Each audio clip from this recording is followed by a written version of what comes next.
Okay.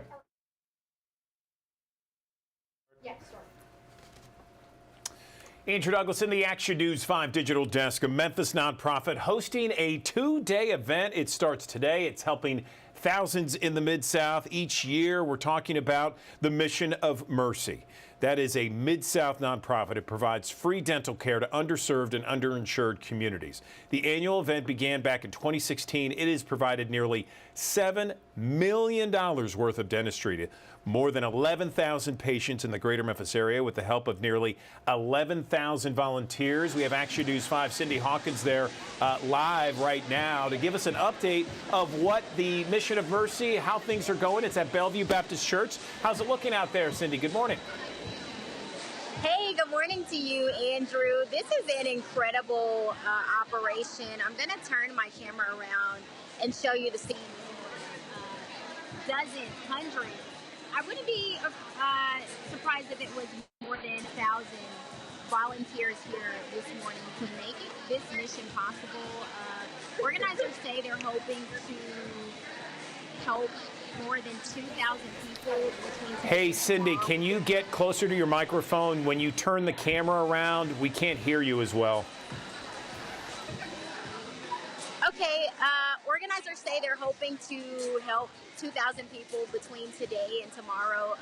You can come for a free extraction, fillings, or cleanings. You don't need an appointment. You do not need dental insurance, proof of employment, anything. You can just show up with a dental need and people will help you. You know, it's amazing, Cindy, when you were doing these live shots on our news this morning on Action News 5, and you had an interview, a live interview, where the person you were talking to said that people have been lining up for hours. Tell me about that.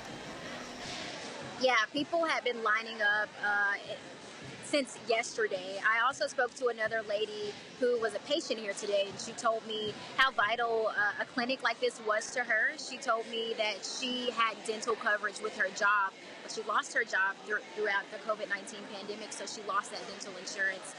So that's kind of this what a lot of patients are dealing with. Dental insurance is expensive. If you don't have dental insurance, paying for a dental need is even more expensive. So this clinic is really benefiting thousands of people today. I can tell by not only the sound around you, Sydney, but also some of the pictures that you're showing us. It looks like there are just hundreds of people everywhere. How many would you say that you've seen in the several hours that you've been there? I don't want to put an incorrect number on it, Andrew, but I can say that I've seen hundreds of people between volunteers and patients.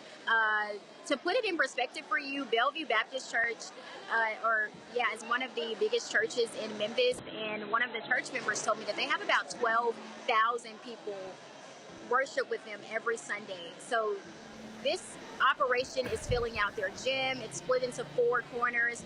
You have x-rays going on in one room. You have a medical triage going on in another room to make sure that you're healthy, and when you undergo that anesthesia, nothing wrong is going to go happen. But just hundreds of people, all hands on deck, smiling faces. It's a really incredible operation. Let's talk now about some of the church members that you spoke to, some of the people that are there from Bellevue Baptist Church. Of course, it's going on today. It's going on tomorrow. How do they feel about all this? This has got to be something where they're really feeling, that their mission is being spread across the Mid-South, right? Yeah. Oh, yeah, absolutely. This is the 7th year that they've hosted this event, and they feel honored. The people that I spoke with tell me that they feel honored to have this type of operation in their church congregation. They feel honored to volunteer. A lot of the people that I spoke with not only are church members, but they work here.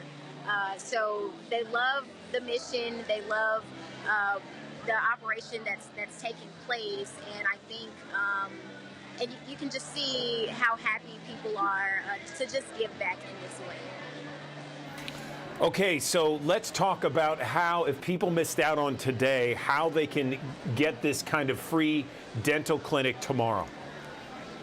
Yeah, so you just show up here at Bellevue Baptist Church from 6 to 4. It's going to end at 4 this afternoon and then again tomorrow. So from 6 to 4, again, you do not need proof of residency. You don't need insurance.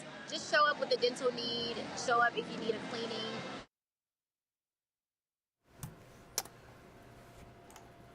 And Sydney Hawkins, I think we lost you there. But listen, you might be back. We lost you for a second.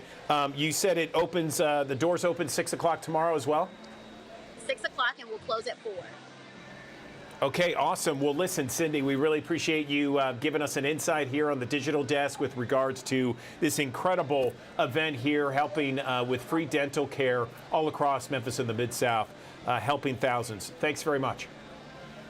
Thank you. All right, so now let's take a live look from our High Five camera, Midtown Memphis there. The sun shining brightly on a Friday. TGIF, right? We're so excited. The weekend is upon us. Another shot from our High Five camera, downtown Memphis.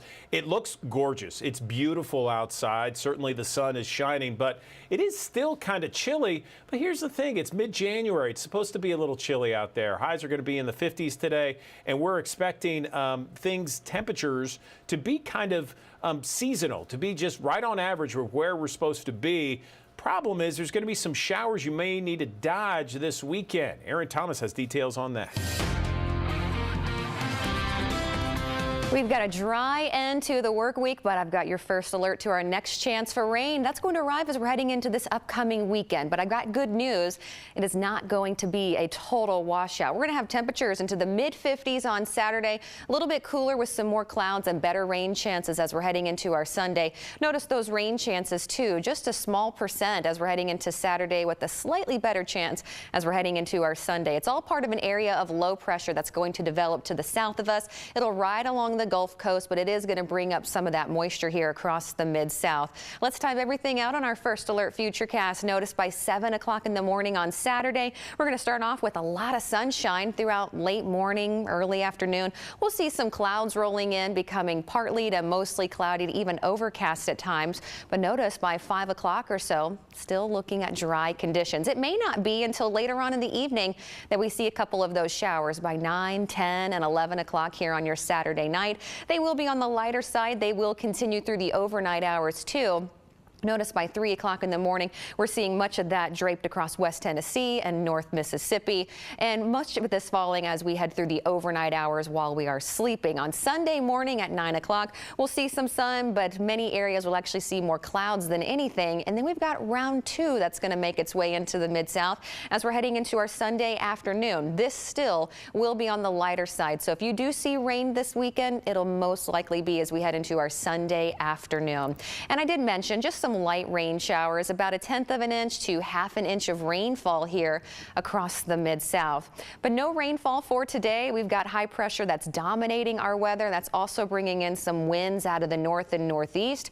So a little bit cooler as we're heading throughout the day today. We're going to see a sun cloud mix, a couple of clouds as we look at the satellite early this morning, and that trend will continue throughout the day today. And I did mention it is going to be a little bit cooler than yesterday thanks to those northerly winds. Highs in the upper 40s and the low 50s as we head throughout this afternoon. And then tonight, we've got another chilly night in store for us. We'll see those overnight lows into the upper 20s and the low and mid 30s. Again, very seasonable and right where we should be for this time of year. So we're going to be dry today, mainly dry as we're heading into our Sunday with rain coming through, especially on Sunday afternoon and Sunday evening. A brief break as we're heading into our Monday.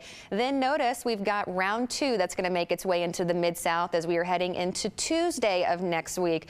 This rainfall, I think, is going to be a little bit more widespread. We might even see a couple rumbles with it. Let's take a look. At 9 o'clock in the morning on Tuesday, starting off on a dry note, we'll have some clouds across the area with some of those isolated to even scattered showers rolling in by Tuesday afternoon. 2, 3 o'clock. Notice the yellows here indicating some of those heftier pockets of rain. We'll see these showers continue as we're heading into the evening as that cold front advances towards the east. And as mentioned, this cold front will be a little bit stronger in that we'll see some cooler air filter in much more quickly behind it. So as we head into Tuesday night into Wednesday morning, I wouldn't be surprised if some areas, especially those north of I-40, maybe even see a couple snowflakes snowflakes late Tuesday evening into our early Wednesday. Following that system, we are going to see some cooler air. Notice how temperatures drop to the mid-40s for highs on Wednesday and Thursday of next week.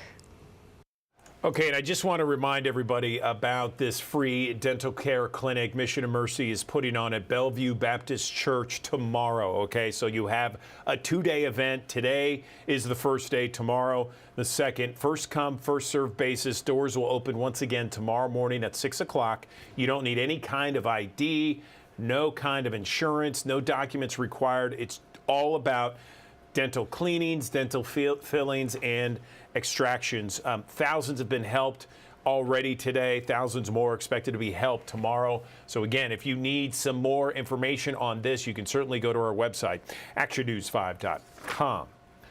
Okay, anticipation is growing for the potential release of body cam footage in the Tyre Nichols case. Federal investigators completed their first full day of looking into the case. You'll recall that back on January 7th, Tyre Nichols was pulled over. The reckless driving, suspected reckless driving near Rains Road and Ross Roads that you see here. Investigators say Nichols then fled from the car, where some sort of confrontation occurred with police. He was taken to the hospital. He died later that week in the hospital.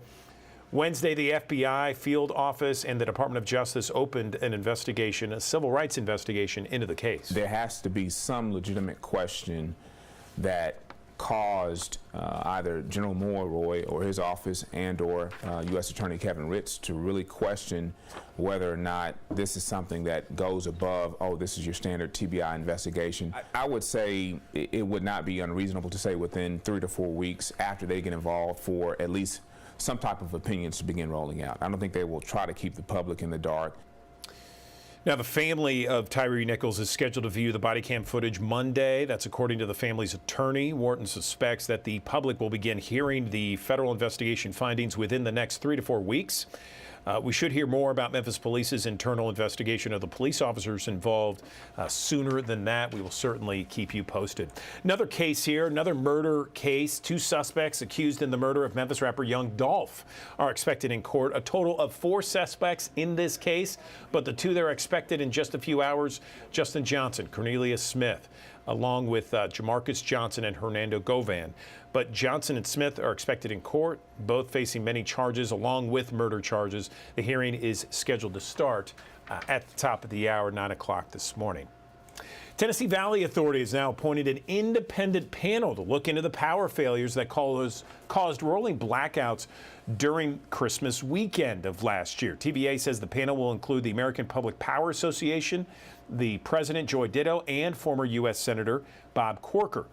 The power supply company says it takes full responsibility for these rolling blackouts last month, and it is undergoing a review of what exactly happened.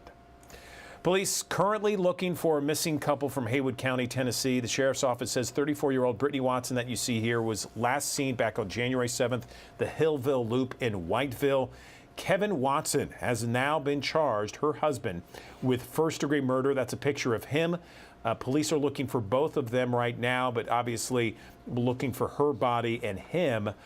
Sheriff Billy Garrett Jr. says his office will search again with volunteers later today. Funeral arrangements have been set for one of the 4 Harvest Church members who were killed in a plane crash earlier this week. Visitation memorial service for Bill Garner set for this Saturday at Germantown Harvard Church there. The visitation for Garner begins 11 o'clock in the morning with the service beginning at 1 in the afternoon. We're told that Elder Steve Tucker, Tyler Patterson, Tyler Springer were also killed.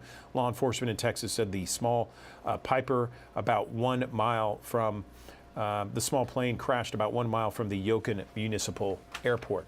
The reasons that are still unknown was attempting or was preparing to land at the Lavaca County Airport when it crashed into this open field. All right, the lead pastor, Dr. Kenneth Vaughn, is the only survivor at last check. He had significant internal injuries that required surgery this week. His surgery was successful. He's in stable condition. The FAA, National Transportation Safety Board, investigating the cause of this crash. Lisa Marie Presley has now been laid to rest in the Meditation Garden at Graceland. That's according to multiple news outlets.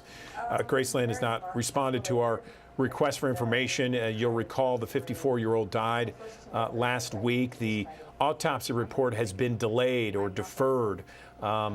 So it has not been released in terms of a cause of death. That public memorial is still scheduled for 9 o'clock Sunday morning on the front steps of Graceland. We will be streaming that on our website, actionnews5.com.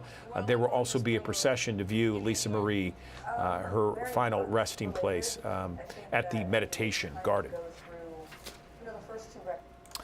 There's a new push to address the housing discrimination problem in Memphis and Shelby County. The 75-page study by the NAACP found that discrimination in customer service, pricing, availability, access to housing, and much more. You heard from the HUD secretary yesterday on the Action News 5 digital desk.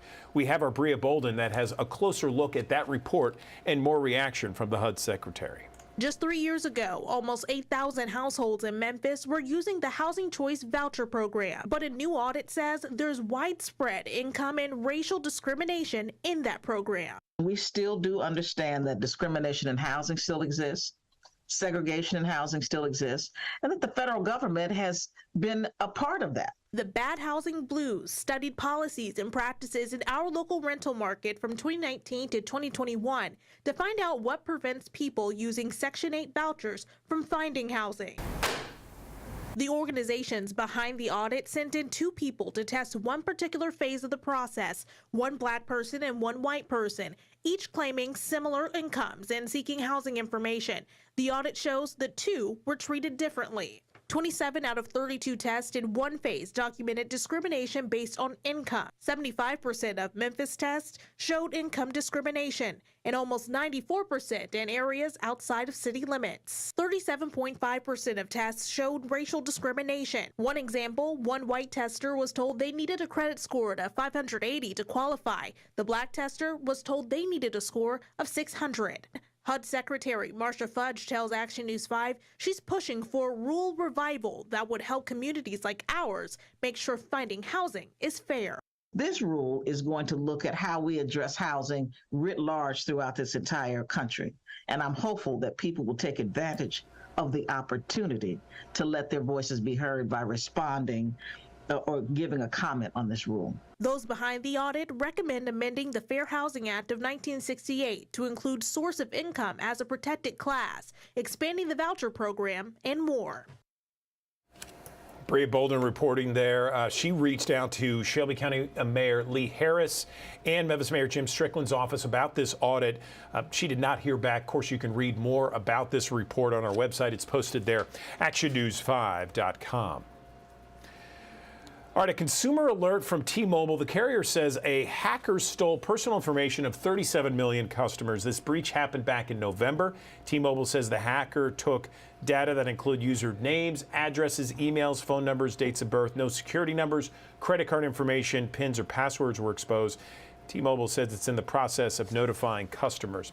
All right, the ups and downs of the housing market nationwide still reverberating across the Mid-South and across the country. In this Watching Your Wallet report, we have Rachel DePompa looking at new housing reports and what it means for anyone hoping to buy their first home. Take a look. A new report from NerdWallet found homes are still listed about 5.7 times the income of first-time home buyers.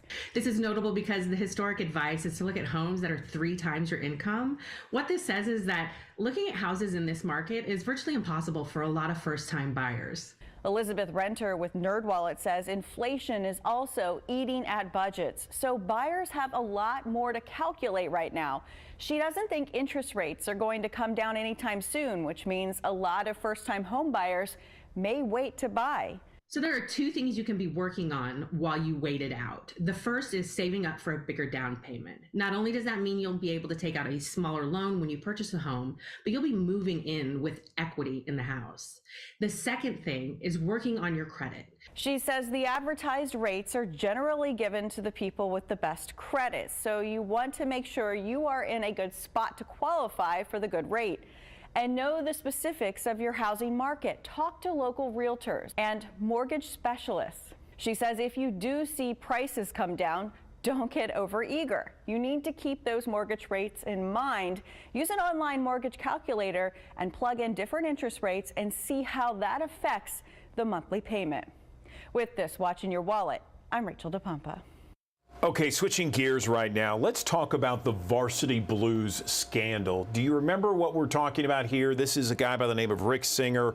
He just was sentenced to 42 months in jail because he was trying to get in people who paid him into schools pretending to be either an athlete or pretending to have high scores in order to pass entrance exams and to be accepted into some of these high-profile schools. Well, again, he is sentenced to 42 months in prison. How did the scandal affect testing and college admissions? Many people want to know. And how does this case highlight how much competition there is for selective colleges, the advantages of the wealthy, and how the average student can still compete with great grades and great test scores? We're going to bring in our expert in all this. David Blobom is a nationally recognized expert in the entrance exam and college admissions industry, and he is a friend of ours because we've been talking about him for months before he became nationally known, back when he was, certainly known with us. David, it's always good to see you. Happy New Year. How are things? I'm doing great. Happy New Year.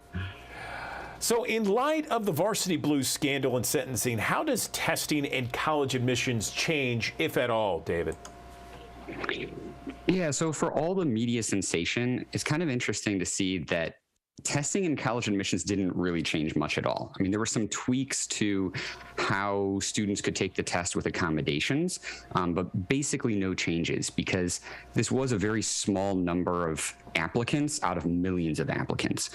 But it certainly highlighted the lengths that wealthy families will go to get their kids into top-ranked colleges.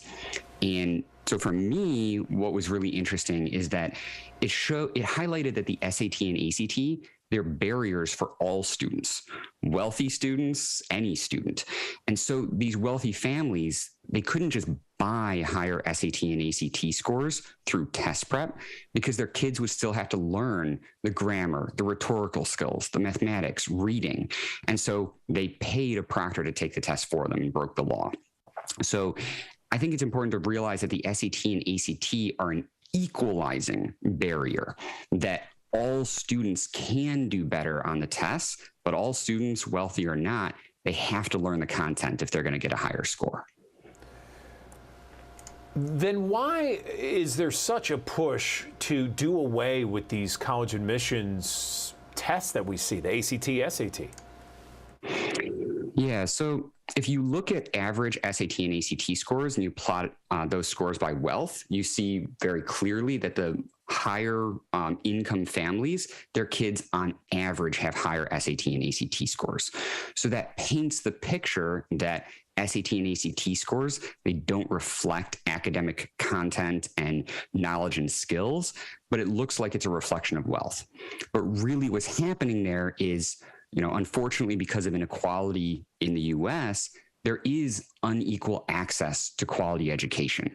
So it's because those wealthy families have better access to good education for their kids that their kids on average do better on tests of academic education.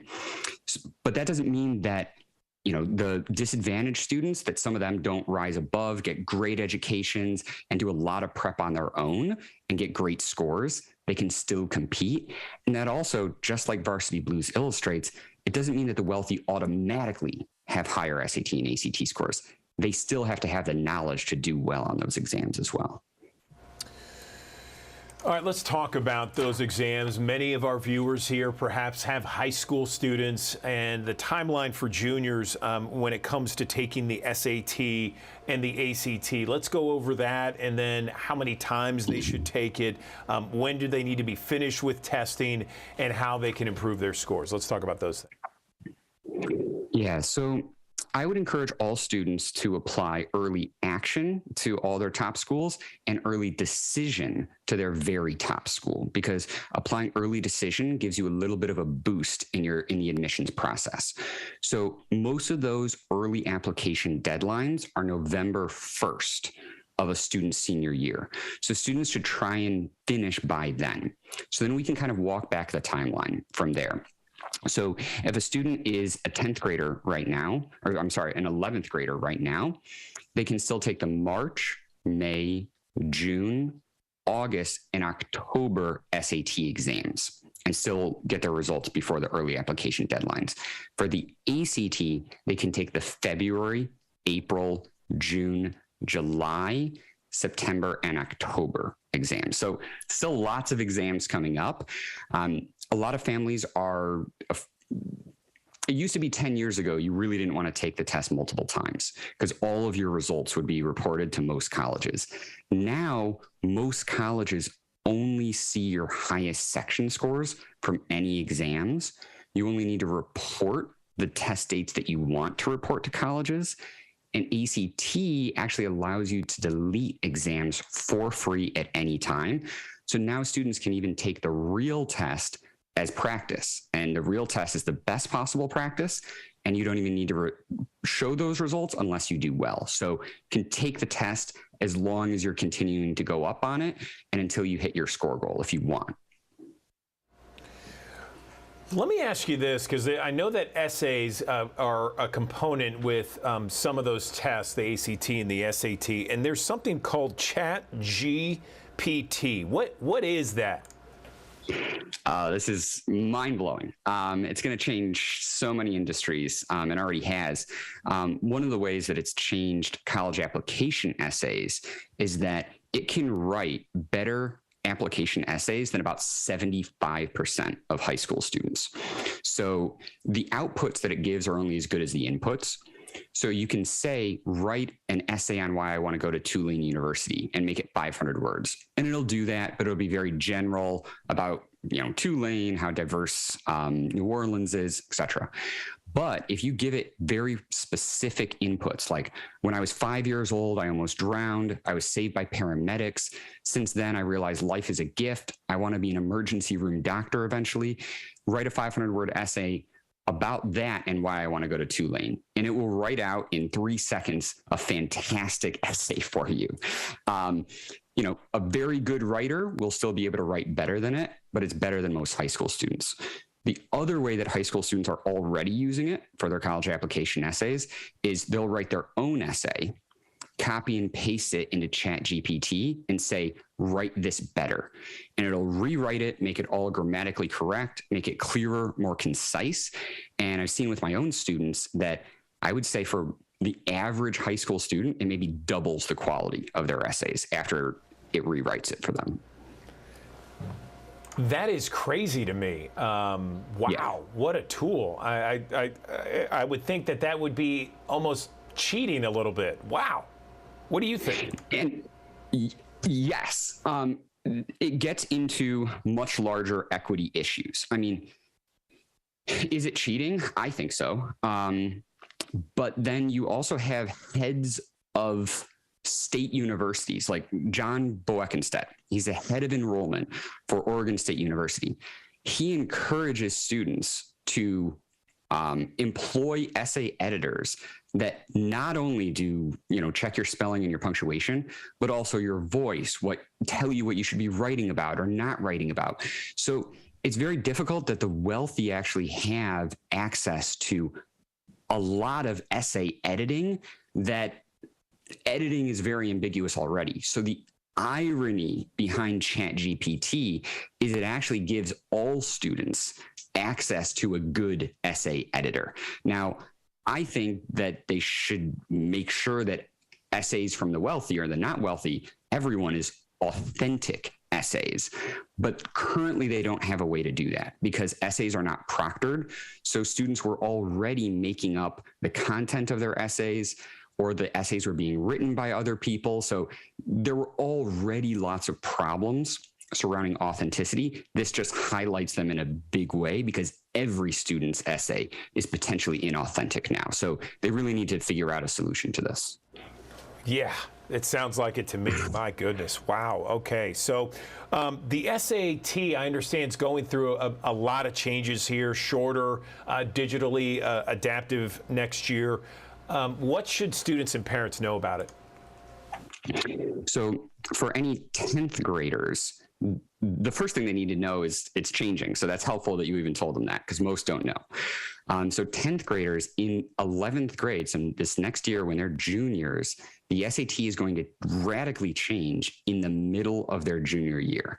So if they're preparing for the current SAT, the runway ends December of this year, 2023. The paper SAT will never be there again. So then if they don't finish by then, they're going to be taking the digital SAT in March of 2024. Now, there's not a lot of practice tests. There's only 4 practice tests for the new digital test. So if students don't finish with a current SAT, or they don't think they can finish with the current SAT by December, they're probably better off going with the ACT, because that test is not changing next year and hasn't substantially changed for over 20 years.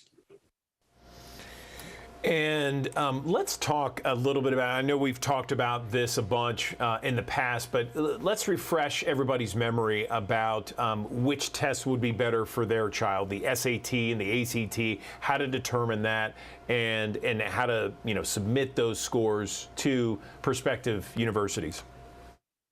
Absolutely. So the first thing that students need to do is figure out which test fits them best. So the ACT, it's more straightforward, but it rushes you more. The SAT, it's more abstract and tricky, but you have more time per question. So that might fit one student better than another. So students should first just Google official past SAT, official past ACT. That'll take them to the SAT and ACT websites where they'll take an official exam. They should print those out, take both of them, and see which one they do better on. And there are concordance tables. You can just Google SAT and ACT concordance table to compare your scores on both. So whichever test is better, students should pick that. And then it's a golden age of information. So there's a million ways they can prep.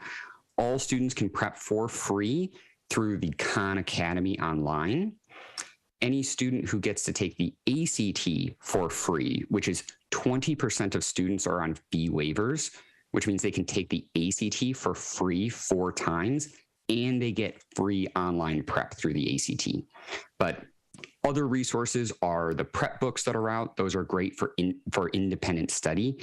There's also classes, private tutoring, and the National Test Prep Association. They have a member directory, so a vetted list of companies around the nation that can provide great test prep if the student wants those classes or private tutoring, just for more accountability and more instruction.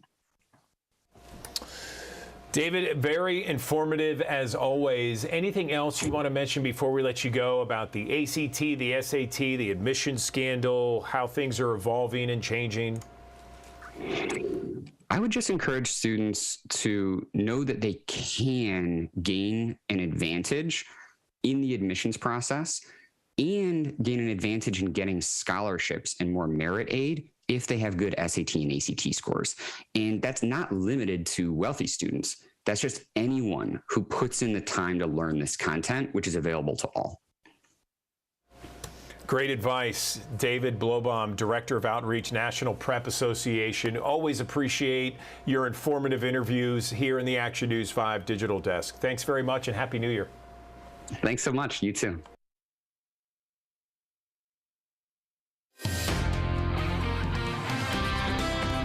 We've got a dry end to the work week, but I've got your first alert to our next chance for rain. That's going to arrive as we're heading into this upcoming weekend. But I've got good news. It is not going to be a total washout. We're going to have temperatures into the mid-50s on Saturday, a little bit cooler with some more clouds and better rain chances as we're heading into our Sunday. Notice those rain chances too, just a small percent as we're heading into Saturday with a slightly better chance as we're heading into our Sunday. It's all part of an area of low pressure that's going to develop to the south of us. It'll ride along the Gulf Coast, but it is going to bring up some of that moisture here across the Mid-South. Let's time everything out on our first alert futurecast. Notice by 7 o'clock in the morning on Saturday, we're going to start off with a lot of sunshine throughout late morning, early afternoon. We'll see some clouds rolling in, becoming partly to mostly cloudy to even overcast at times. But notice by 5 o'clock or so, still looking at dry conditions. It may not be until later on in the evening that we see a couple of those showers by 9, 10, and 11 o'clock here on your Saturday night. They will be on the lighter side. They will continue through the overnight hours too. Notice by 3 o'clock in the morning, we're seeing much of that draped across West Tennessee and North Mississippi, and much of this falling as we head through the overnight hours while we are sleeping. On Sunday morning at 9 o'clock, we'll see some sun, but many areas will actually see more clouds than anything. And then we've got round 2 that's going to make its way into the Mid-South as we're heading into our Sunday afternoon. This still will be on the lighter side. So if you do see rain this weekend, it'll most likely be as we head into our Sunday afternoon.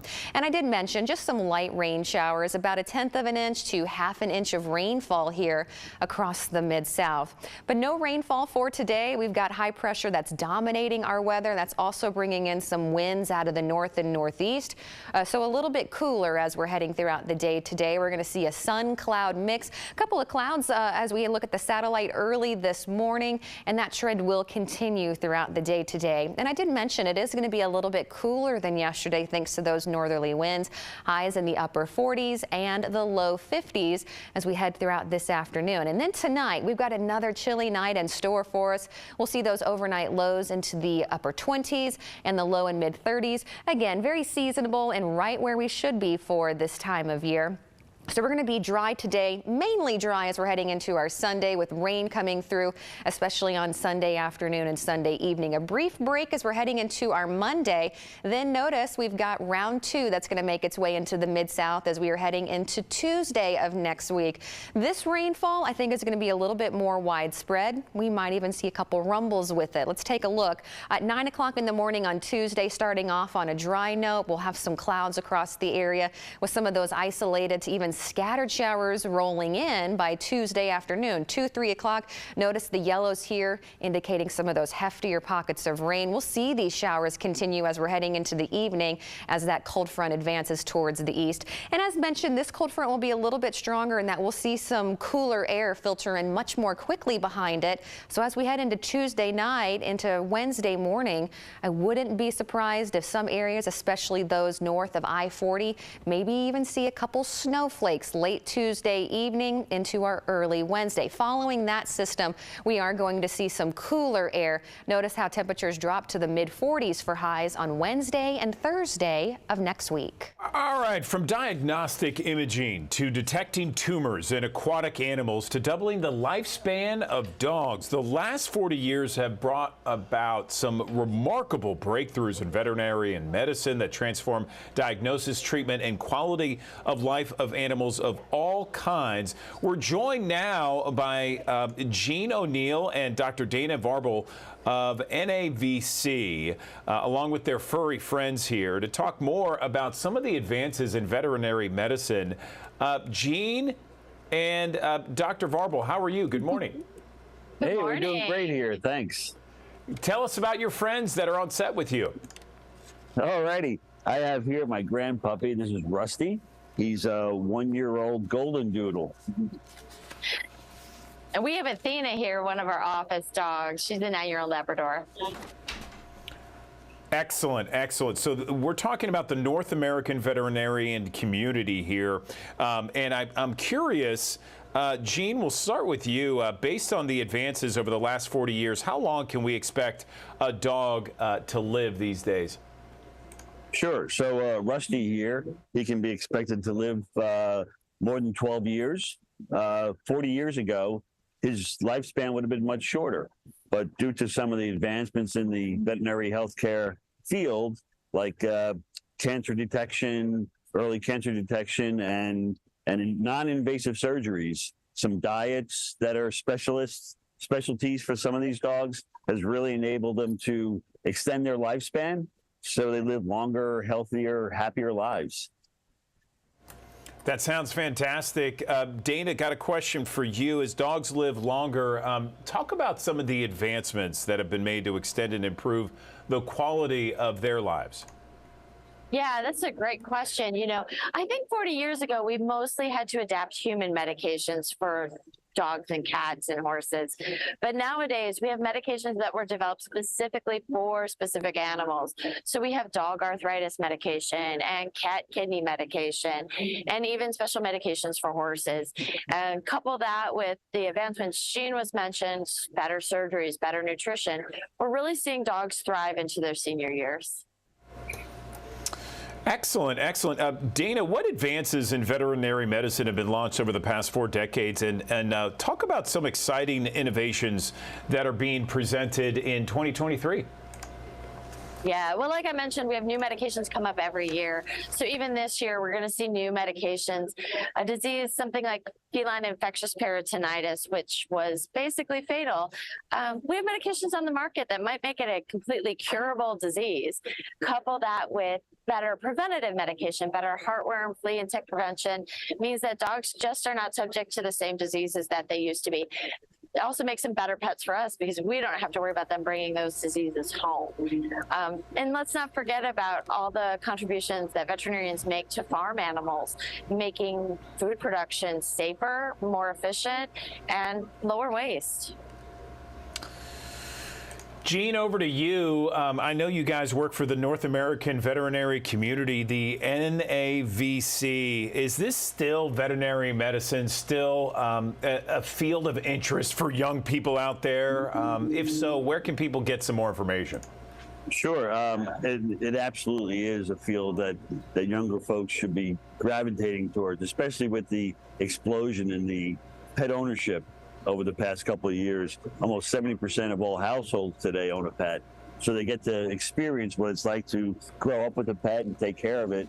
We were fortunate enough to host 20 or so middle schoolers this week to give them the experience of what it's like to be a veterinarian for a day. And they were able to put their hands on model dogs with a veterinarian to experience what it's like to do emergency procedures, some ultrasounds, maybe even draw some blood, but they all had a great time doing it, and it gives them a better feel for what it's like to get into this field and what it would take. Now, if any of your viewers want to find out where to go to find out more materials and information about what we do here at North American Veterinary Community, you can have them visit navc.com. Okay, well, listen, we really appreciate you guys joining us today. Gene O'Neill and Dr. Dana Varble, thanks so much, and please give extra hugs for your friends there. We definitely will. Okay, Shelby County's new cashless bail program debuts next month. Supporters claim it reduces the jail population, gives those without financial means a fair shake. But opponents are boiling mad about the move, saying this system will put those responsible for crimes back on the streets days later to commit even more crimes. Joyce Peterson has more on that. It's just unbelievable. Rebecca Phillips, the latest victim of car theft in Memphis. The 8 teenagers arrested in the case, including 18-year-old David Stockard, who was also charged with having a stolen gun, all released 24 hours later, no bond required. And so that's frustrating because you know they're just going to do it again, and they are doing it again. When February 15th comes, our office will be ready to implement it. Shelby County District Attorney Steve Mulroy says the county's new cashless bail program brings equity to the justice system. There will be a lot fewer people who really shouldn't be behind bars and are only there because they can't afford cash bail. Pretrial staff uses an affordable bail calculator to figure out the defendant's financial status. They also fill out a bail setting form, looking at previous convictions, warrants, current charges to determine a defendant's PSA score. A judicial commissioner, not a judge, uses that information to decide if any bail should be set. ROR, released on your own recognizance, is the preferred outcome. Well, with respect to our criminal justice system, I am mad as hell, and I'm not going to take it anymore. Memphis Mayor Jim Strickland, already fed up with what he calls the revolving door at 201, worries letting more suspects out of jail will only worsen the city's crime problems. The court system, through low bonds, slow trials, and weak sentences, are putting our safety at risk, and it needs to stop. But an ACLU report on bail reform found for those released ROR, instances of pretrial flight or violence are very rare, even among those accused of felonies. That does little to ease Rebecca Phillips' mind. The teens charged with stealing her car now back on the street. They're being reckless to other people on the road. Like, that's so dangerous. And then to have a gun. Yeah, that was Joyce Peterson reporting there. Shelby County's bail program undergoing this transformation, I should say, because the ACLU threatened to sue if the system didn't comply with the Constitution and Tennessee law. Now, opponents say that this system will lead to more crime in an area where crime is already way too high and put a bigger burden on law enforcement in the area. Well, the Greater Memphis Chamber is renaming its Center for Economic Competitiveness to G-Merge, the Greater Memphis Chamber Economic Research Group. So G-Merge is the team that will keep an eye on how Memphis's economy is doing.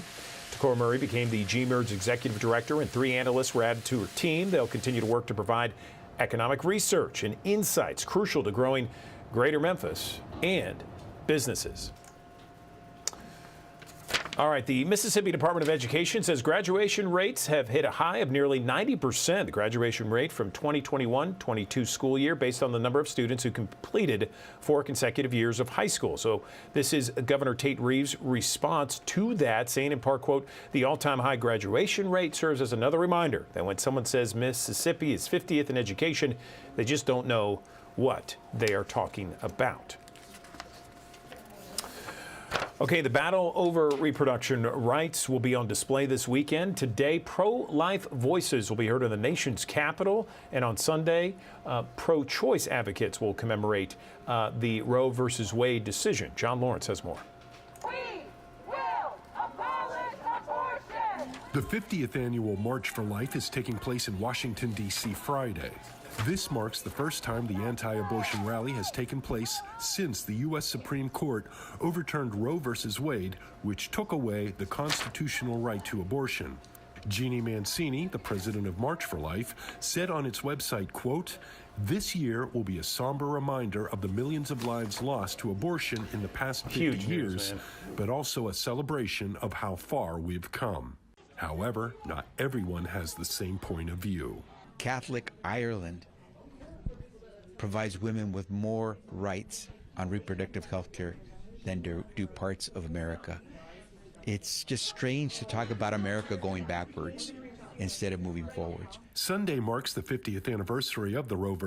Wade ruling, and Vice President Kamala Harris will deliver an address in Florida. According to a senior administration official, Harris will speak about the White House's commitment to abortion access and will make the case for national legislation to protect reproductive rights. In the meantime, sides remain split on the matter.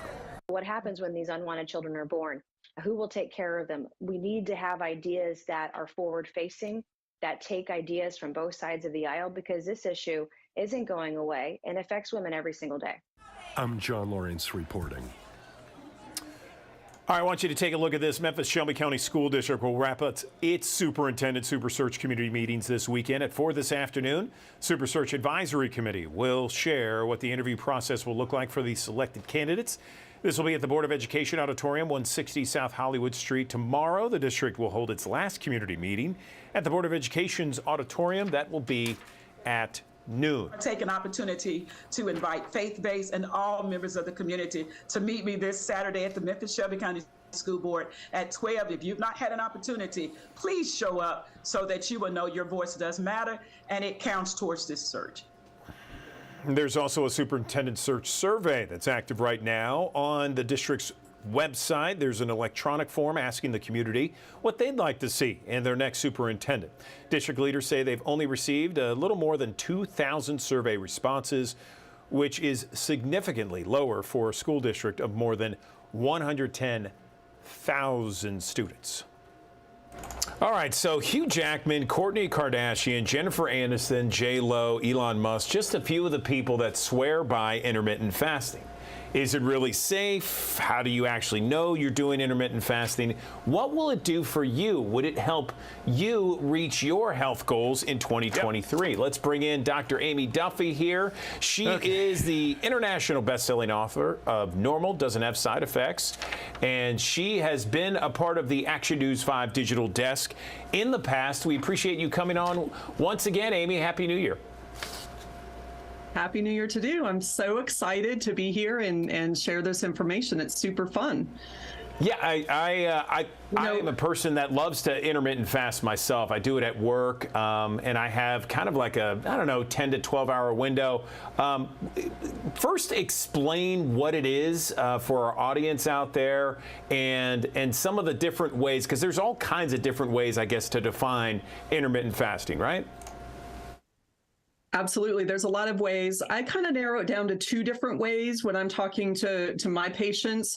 I have the calendar way and I have the clock way. So the calendar way, this makes it a little bit more easy to process. Pick 2 days of the week, make sure they're not 2 days in a row. And on the 2 days that you X out here, you're going to fast those 2 days. On the other days, you can eat like normal. You can also adjust this different weeks throughout the month. So let's say you got a hot date one night, you want to adjust your time or something going on at work. So this way, it's super easy. A little bit more difficult to fast for a whole day. A lot of people start with something more like the clock way. So you're going to pick a time frame, a window, just like you described, where you're eating, and then a window where you're fasting or not eating. So let's imagine that you're going to start eating at noon and you're going to stop eating at 6 p.m. and then you don't resume eating until noon the next day. This makes it super easy because you're focused more on when you're eating and not just what you're eating. So you don't have to count carbs. You don't have to count calories. You want to have a glass of wine? Let's have a glass of wine. How about a beer? Sure, have a beer. Or you can even eat your favorite chocolate. Now, you're going to get better results for weight loss and overall health, cardiovascular, reducing the risk of diabetes, etc. if you're going to choose healthier foods, right? So eat your apple, have a salad for that meal. But it really is super simple and easy to follow. I get a lot of questions, Dr. Duffy, is this safe for us to do? And intermittent fasting can be really safe. In fact, we're seeing a lot of data. That's why doctors are loving it, that it really works, not just for weight loss, for actually reducing our risk of disease. So it's very safe, and we're really recommending it to a lot of people. The few people who need to pay attention, if you're diabetic and you're monitoring your blood sugar with either a blood sugar monitor, like when you're checking your blood on your finger, or you have one of those continuous glucose monitors, you want to make sure you talk to your doctor about that. This may be something you need to adjust. Or perhaps you're on medication and that medication needs to be taken with food, then you need to pay attention to the timing there or chat with your doctor about that. Outside of that, intermittent fasting, super safe, really easy to follow, and it works. That's why it's the #1 fad diet in America. Is it really #1? Wow. Okay. I didn't know that. #1 fad diet in America. Gotcha. Let's get into specifics about the best candidates for intermittent fasting. Is there a certain body type? What about age groups? Kids are growing, so we certainly don't want to restrict them. Usually kids are eating more for natural hunger, as opposed to sometimes we just want to eat because we're feeling munchy or something like that. So probably you want to wait until they're older teenagers or adults before they start fasting. But kids will actually naturally fast. They just don't eat when they're not hungry, right? So that's okay, age-wise. As we get older, really, there's no age limit where you would not want to intermittent fast. So that's pretty easy to do. Really, every body type is great. And one of the best things about intermittent fasting, it's not like the keto diet. Keto is okay, and you're going to get results from that, but it's really short-lived. It's hard to live in the keto world for a really long time. But once you start to get used to intermittent fasting, this can be something that you can do for life. So it's really a great thing for anybody who's trying to either maintain their weight or really try to lose weight. If you're going to lose weight, you may want to avoid some of those fun foods that we were talking about, at least in the beginning, until you get to your maintenance weight. But really, that's what's so great about intermittent fasting, is it really can be for anyone. Yeah, it is. And it's something that I've enjoyed. I do it usually at work, and I don't generally do it on the weekends. But questions around intermittent fasting, because then some people ask, well, what about someone who doesn't eat all day or goes several days and all they have is water or coffee or something like that? Is that safe? I always hear that when you do intermittent fasting, or when you fast for, let's say, a day or so, it really helps your cells. Is that accurate? Yeah, there's actually studies that show really the magic happens when you're looking at reducing inflammation or regeneration of damaged cells happens when you get into the 18 to 21 hour fast window and beyond that. So, for weight loss purposes, it's really great to start and simple to start with something like an 8-16 or a 16-8 fast. But when you're really trying to correct some dysfunction there or reduce inflammation, you want to get into those longer fasts. And there are some studies where doing a longer, 24-hour, 36-hour fast can really be beneficial, especially like for cancer. We're kind of starving the cancer, if you want to think about it that way. So there's some studies that really look around that. Of course, you want to make sure that you're hydrated. And again, if you're struggling with low blood sugar, things like that, then you just want to pay attention to that. Sometimes there are some foods that are allowed in the fasting. So some of those fasting days, there's some articles that talk about you can eat up to 500 calories and that still would be considered a fast. There are other people who do what they call one meal a day. And basically they're fasting throughout the day and they just have one meal. So it's not even a window of, time 6 hours. It's just one meal a day.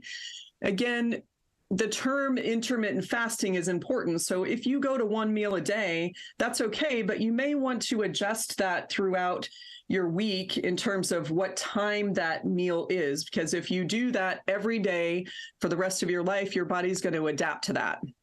And then it's not really intermittent anymore. So, once you get into it, you may want to start adjusting that time frame a little bit. What does it do for your metabolism? Does it speed it up? Does it slow it down? Do we know? There's kind of this idea that people who are gaining weight or can't lose weight have a slow metabolism. And then people who can, it seems like they just have an unlimited amount of food that they can eat, but they're still skinny, have a fast metabolism.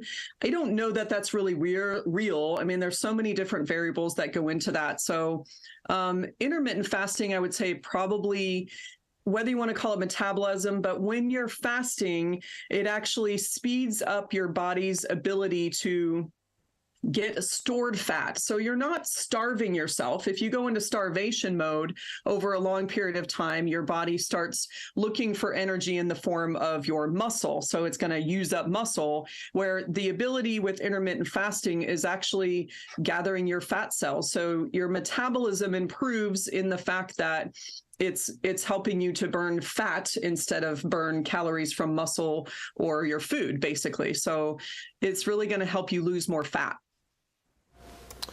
All right, so if our viewers are interested, we've been talking about this for a few minutes, they're interested, they're like, okay, let me try this out. What would be your recommendation if someone wanted to try out intermittent fasting, Amy?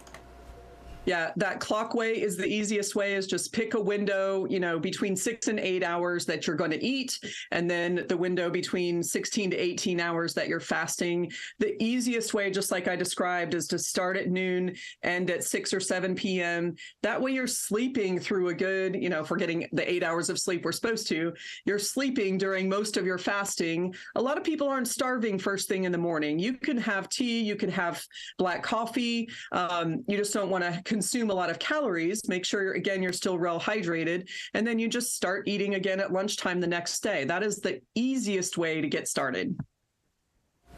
Awesome. Amy Duffy, we really appreciate your analysis, your insight on this. And thanks so very much. Happy New Year to you. Much success in 2023. Absolutely. Thank you. Okay, Andrew Douglas back in the Action News 5 digital desk. It is Friday, and we are so happy it's Friday. It's dry out there. The sun is shining. We are in great moods. And you know what? Who else is in a great mood? Talisa Franklin at WAVN, The Trend. Love the Grizzlies shirt, Talisa. Happy Friday to you. Happy Friday to you as well.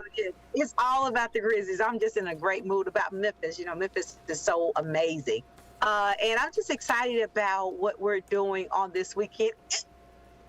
Yes. Yeah, I'm just super excited. But listen, on tomorrow, which is Saturday, last call, want to invite people out. I will be at the Pleasant Green Church for Faith in Finance. we're talking about Road to the Polls. I see it. I'm all over the place, right, y'all? Listen, on this Tuesday, you know, it is a special election for our beloved State Representative Barbara Cooper. She's crossed over, and now there's somebody who's ready to take that torch. We have a lot of amazing people that is wanting to be in her seat. And so what I said, Talisa, what can you do to help ensure people get to the polls? Because y'all know I love senior citizens. Well, I have a van and I have a driver, and we're going to all the different senior residence place and people that's in that community that want from the Militant all the way down toward the Riverside Church.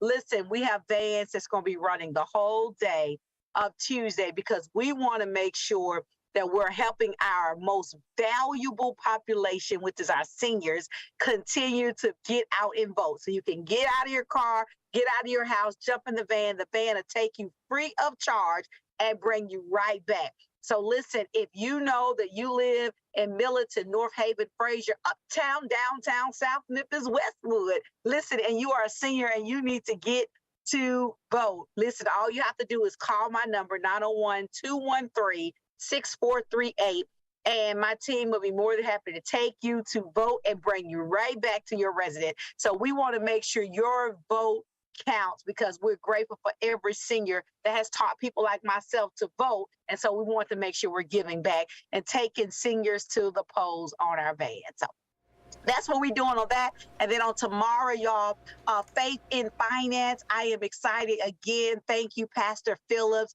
Lady Raven Phillips, for allowing me to come to your ministry on tomorrow for the next 2 Saturdays to do a free workshop, y'all, to jumpstart your finances and your faith where they come together victorious. Listen, you can go ahead and log on Pleasant Green Church Memphis, register. Listen, for everybody that's registered, I have a new financial planner coming out and everybody gets a copy and I'll walk you through it so that we can help you get a hold of your finances so that you know that you are victorious even in your finances. So Andrew, it's a great weekend, right? It's Grizzlies, Faith in Finance, and we're going to the polls to keep the beloved Barbara Cooper seat, that area that she loves so much, making sure we have the right person in that place.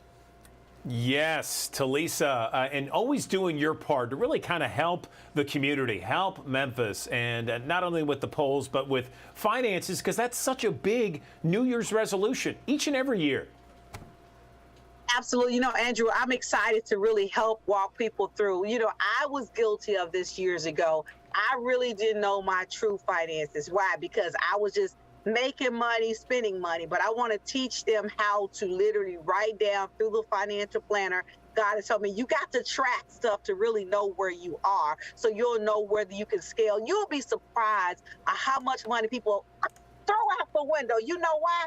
Because they have these automatic subscriptions. You ain't used them in a year, but you have never taken the time to cancel them. And so that's just like money going out the window. Then you have people that say they have they want to give to their ministries or give to nonprofits, but they never see they have any money because they're throwing money out the window. And then we have people that's in our homes that you make so much money, but you're living outside of the means of where your money is really coming. So we want to show them on paper how you help you get your faith, because we can cry, oh God, I love Jesus and I love him and I have faith. But baby, you got to understand, you got to have faith in your finances and know when and when not to spend. Many people call me frugal, but I have learned through past mistakes. I've learned through just saying yes, yes, yes, yes, yes, that my finances was all over the place. And then that ultimately caused deficits in your life. And you never be able to save what you need to get what you need. And you're talking about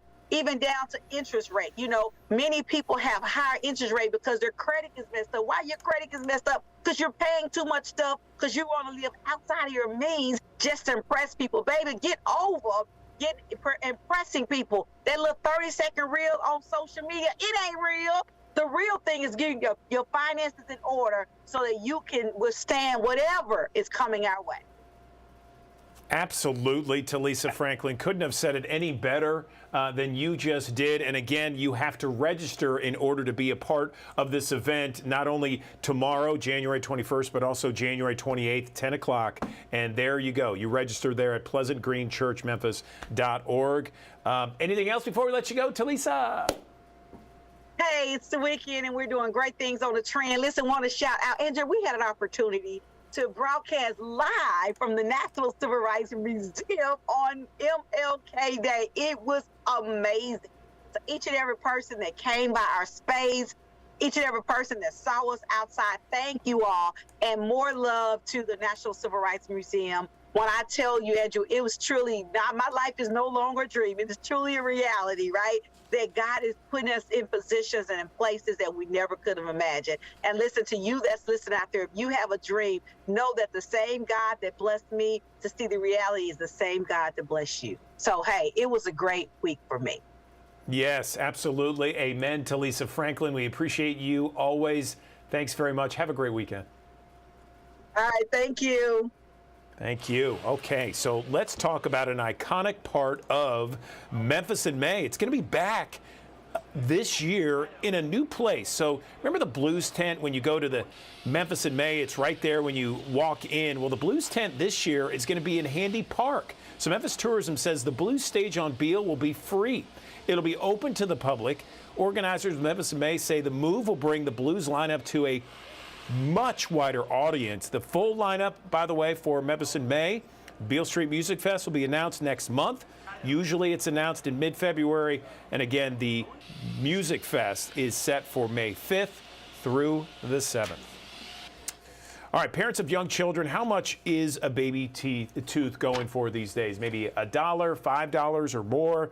Well, for a team of researchers, baby teeth are priceless because they are studying what those teeth hope to show about mental stress and childhood stress. Take a look. Adorable gap tooth smiles, precious for parents, and a source of inspiration for Boston scientist Erin Dunn.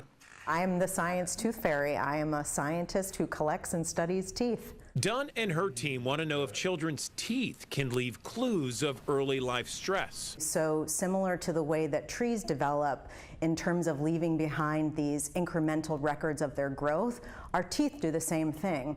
Dunn and her team take donated teeth, slice them so that they can look at them under a microscope. These images are magnified so it's easier to see lines and changes in width and color. We're trying to see if we can see evidence essentially recorded in baby teeth in terms of these incremental growth marks that might be indicators of early life experiences. One of the team's studies is called Strong. They've recruited moms who were pregnant during the time of the 2013 Boston Marathon bombing to see if mom's stress as a result of the bombing showed up in the children's teeth.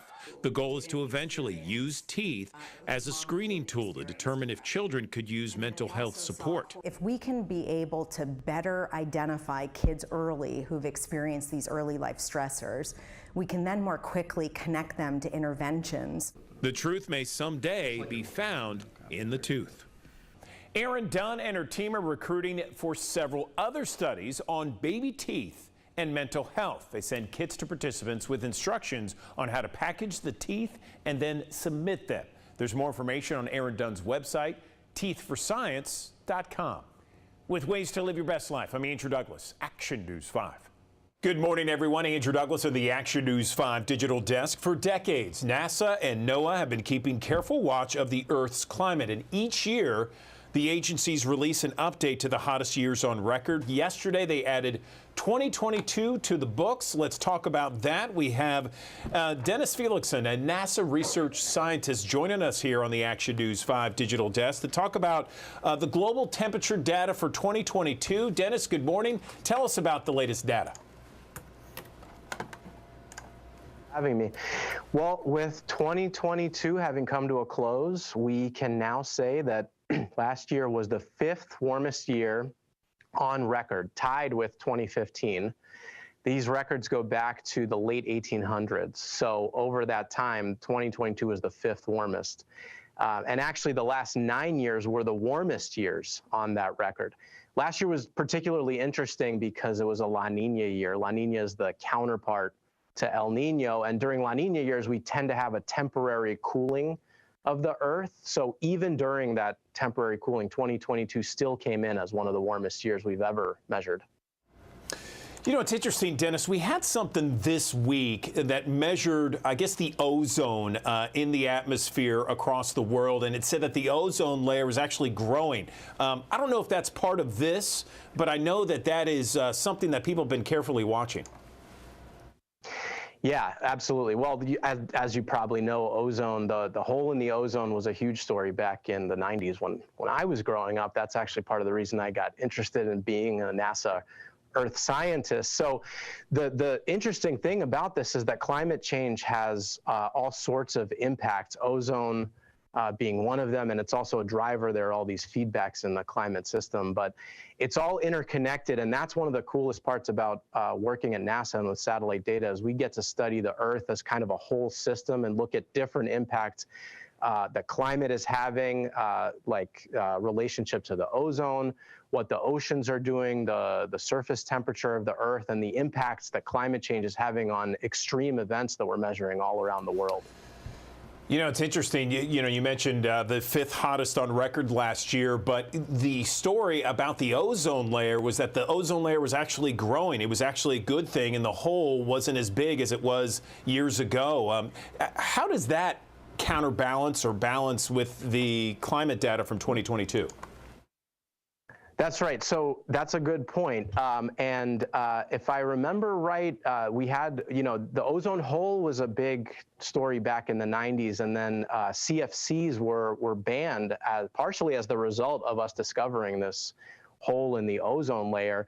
And that actually had a very positive and kind of fast impact in terms of climate, where the ozone hole saw the ozone hole start to shrink. So it was a direct impact of some policy to ban CFCs. Now, those kind of things are great, and it's nice to see that. But the trend of global warming is continuing, and year after year, on average, when we look over 10-year spans, the Earth is continuing to warm. And so while those kind of things like banning CFCs and the effect it had on the ozone hole are great to see, it's not enough to reverse this overall year after year trend of warming that we're seeing. I'm sure a lot of these satellites that NASA and NOAA release into space help understand climate, ozone, keeping track of everything. How do those new satellites help really kind of understand the science behind it all?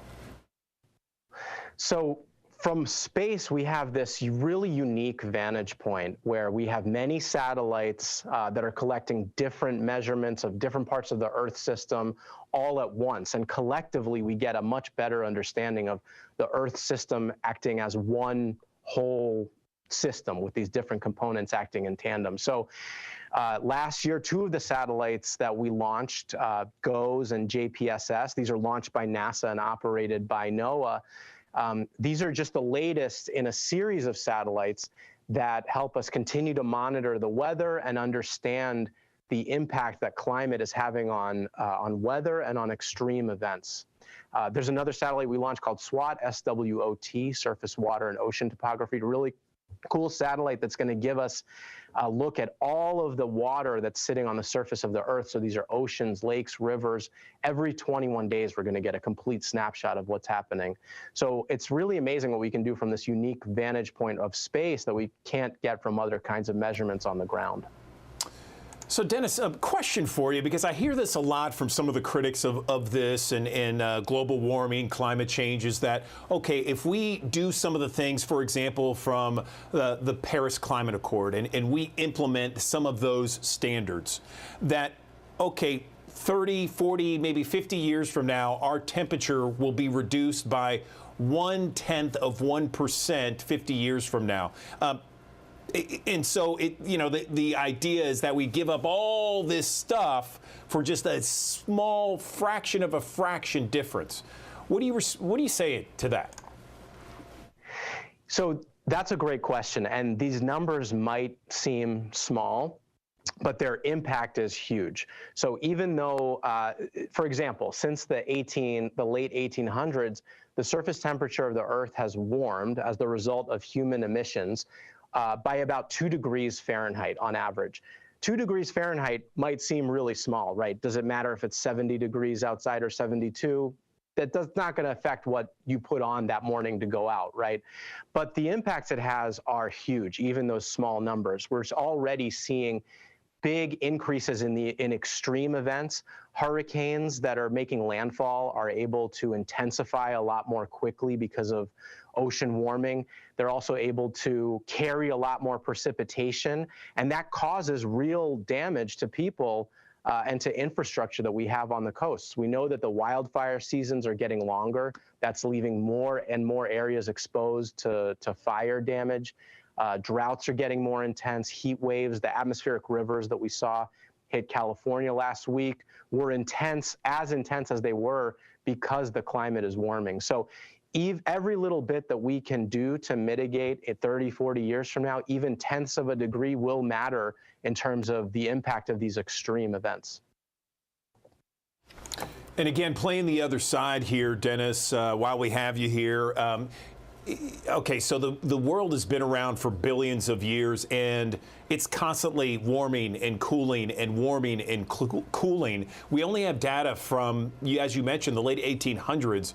So how are we supposed to say that things weren't hotter in medieval times? You know what I mean? Yeah, another great question. So the temperature data, the most reliable temperature data, direct measurements of temperature goes back to the 1800s. But we actually have other records that go back much longer than that. For example, ice cores that we've dug up from deep in the interior of Antarctica and Greenland give us a way to estimate the temperature going back hundreds of thousands of years. And that kind of information lets us know that, number one, the Earth has definitely not been this hot in at least 10,000 years and possibly 100,000 years. And again, from that longer term data, we know that the rate at which the Earth is warming now is unprecedented. We've never seen this in ice core records that go back those hundreds of thousands of years. So not only is the Earth hotter now than it has been in 10,000 years, but it's also warming much more quickly than that 100,000 year ice core record that we know of. You know, it's a really interesting conversation, Dennis. I appreciate it very much. Where can people go online for more information? So you can find us on the web at nasa.gov/Earth. You can go to noaa.gov, NOAA.gov. And for you social media lovers out there, you can follow us at NASA Earth on Twitter, Instagram, or Facebook, and at NOAA to follow NOAA. Okay, Dennis Felixson, NASA science and NASA research scientist. We appreciate you, and I appreciate this conversation very much. Thanks very much for having me. I appreciate it. Okay, applications now being accepted for the Shelby County Board of Commissioners Summer Youth Program. It's a chance for kids to work for local companies, learn job skills, get real-life career training, and much more. Those who are selected for the program could work up to 37.5 hours per week for 8 weeks for $10 an hour. You can find a link to the county's application on our website, actionnews5.com. High-speed internet will soon be available in all areas of DeSoto County, Mississippi. Today, at the top of the hour, 10 o'clock, DeSoto County supervisors will hold a public meeting to discuss the broadband service headed to underserved areas of the county. Leaders will explain the expected timeline, what neighbors can expect. They're also expected to talk about a program that's helping families gain access to available internet. Again, this community meeting set for 10 o'clock this morning. It'll be in Hernando. It is open to the public. Young Rock wraps up production of its 3rd season today in Memphis. Producers working hard on the show right now. Cap it off with a private celebration. This is season 3. It is airing now, currently on NBC and Peacock. Episode 9 drops tonight. The show has not been renewed for season 4 just yet, and it's still unclear where filming of that will take place, if it happens at all. All right, non-alcoholic drinks are surging in demand And that's for a lot of people out there that are doing dry January this month, as more and more customers choosing mocktails over traditional beverages, especially now during this month. Cole Higgins has a look at what's behind the trend and how businesses are taking advantage of this popularity. Non-alcoholic booze. It's one of the fastest growing trends in the adult beverage industry. This dry January has snowballed into the driest January on record. Abby Emin, owner of a Sober bar in New York, is one of the growing number of business owners cheering on the trend, especially this month. Emin says she's catering beyond a section of consumers who are abstaining from alcohol. We've run out of everything because the demand's been so high, and trying to reorder has been impossible because they haven't been able to keep up with the demand. According to Nielsen, sales of non-alcoholic beverages like spirits, beers, wines, and canned mocktails grew 20.6% between August 2021 and August 2022, totaling $395 million.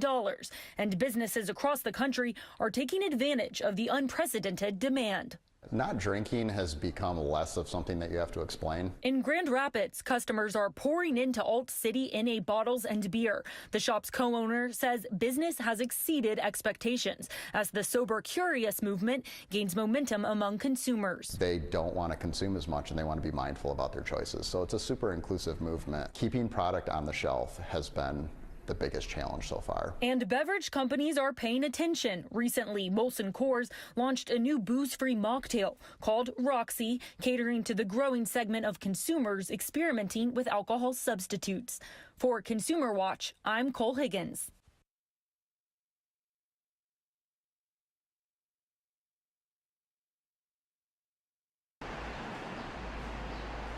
Worst comes worse than the beer and worse than the beer and No.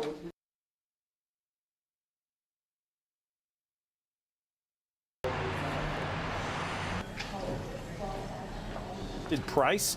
In December, Americans paid an average of less than $300. The suggested price, that's about 35%, paid above the sticker price. So 1 year ago, 80% of customers paying more than the sticker price. Keep in mind, the average transaction price remains at record highs. Last month, the average car price for all cars, new and used, was just below $50,000. Putting that in perspective, the average car price, new and used, $10,000 in 2019, pre-pandemic. All right, Taco Bell is bringing back its chicken wings. These are bone-in chicken wings with a queso seasoning. You get eight wings for about $7. It runs until February 9th.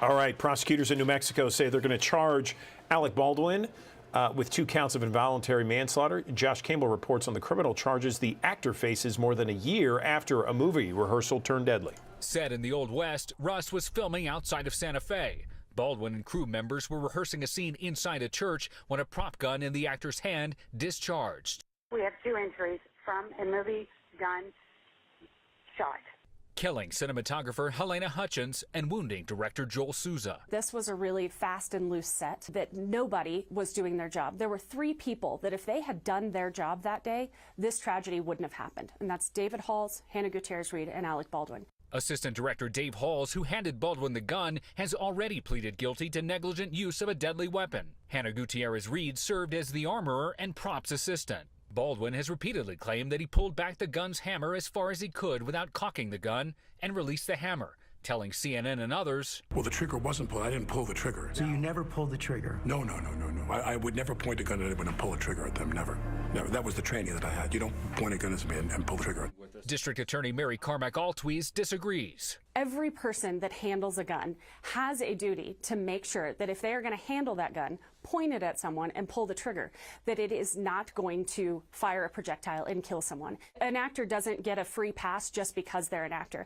I was the one holding the gun, yeah. Safety expert Steve Wolf has a theory as to why Baldwin says he didn't pull the trigger. If your finger is on the trigger and you're not aware that you're pressing it and you pull the hammer back and release it, the gun will also fire. And I believe that that's why he's saying he didn't press the trigger. Baldwin's attorney says he will fight the charges, calling the decision a miscarriage of justice. And Mr. Baldwin had no reason to believe there was a live bullet in the gun or anywhere on the movie set. He relied on the professionals with whom he worked, who assured him the gun did not have live rounds.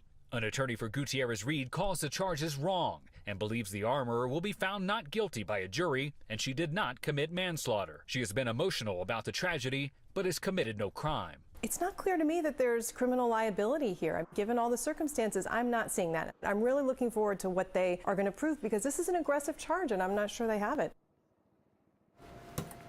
Okay, the statement of family release of Helena Hutchins said, quote, "It is a comfort to the family that in New Mexico no one is above the law."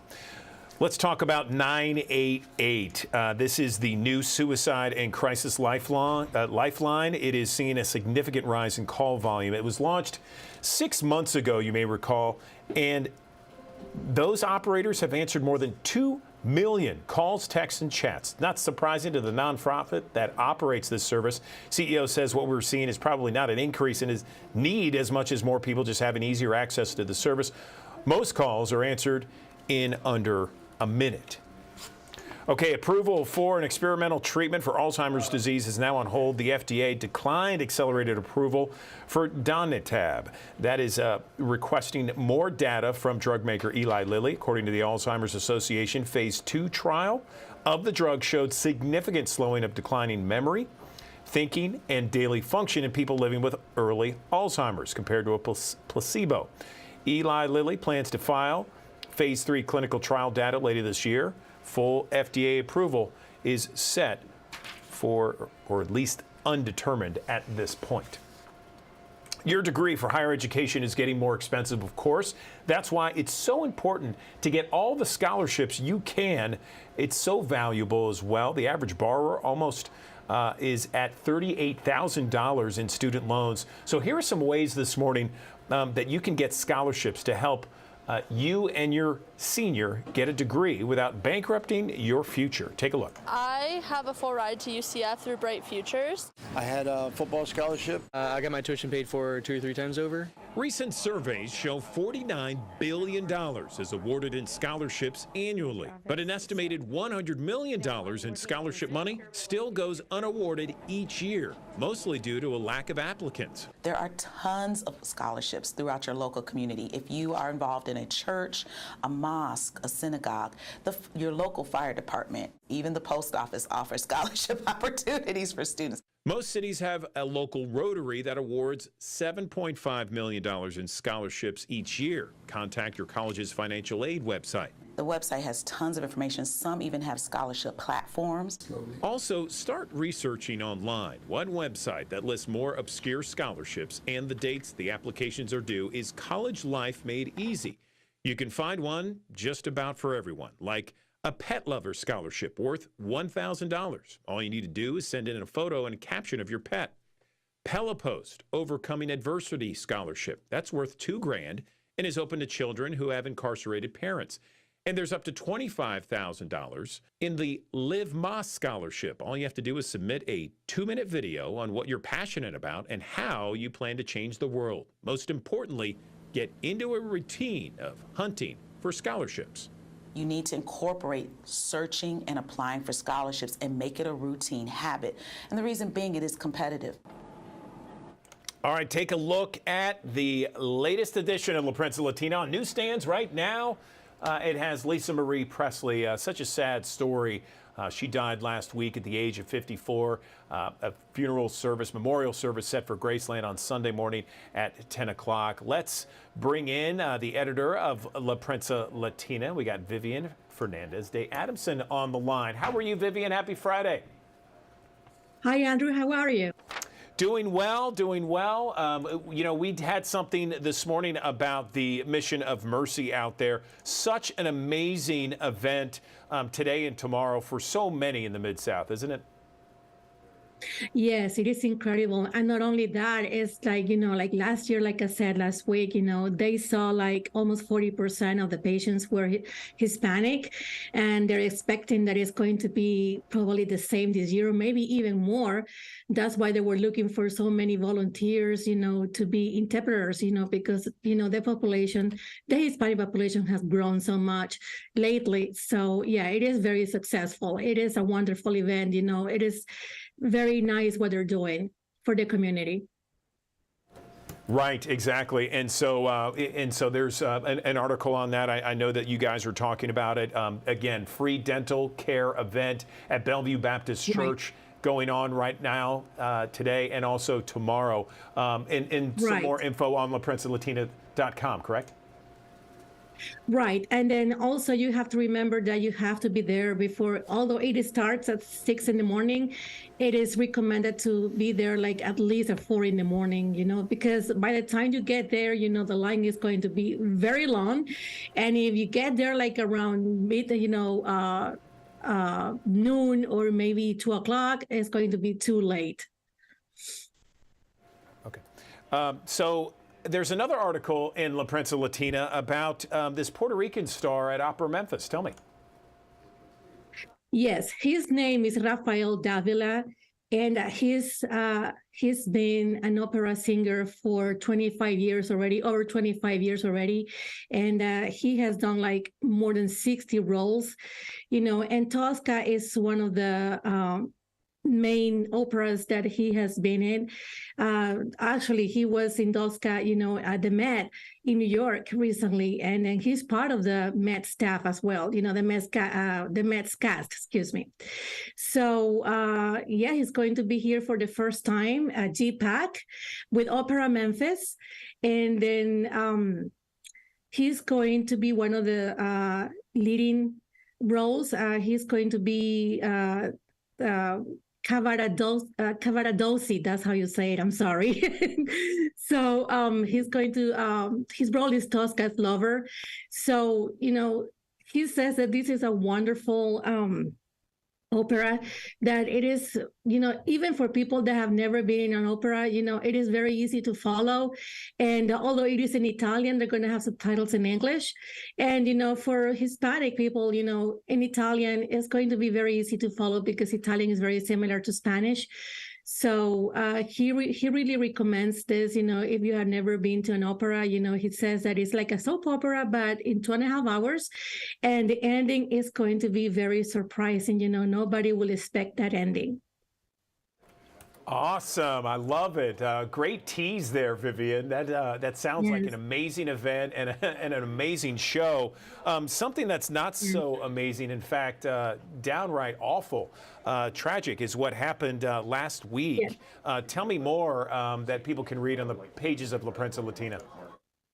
Yes. Unfortunately, last week, a Hispanic man, he was brutally beaten.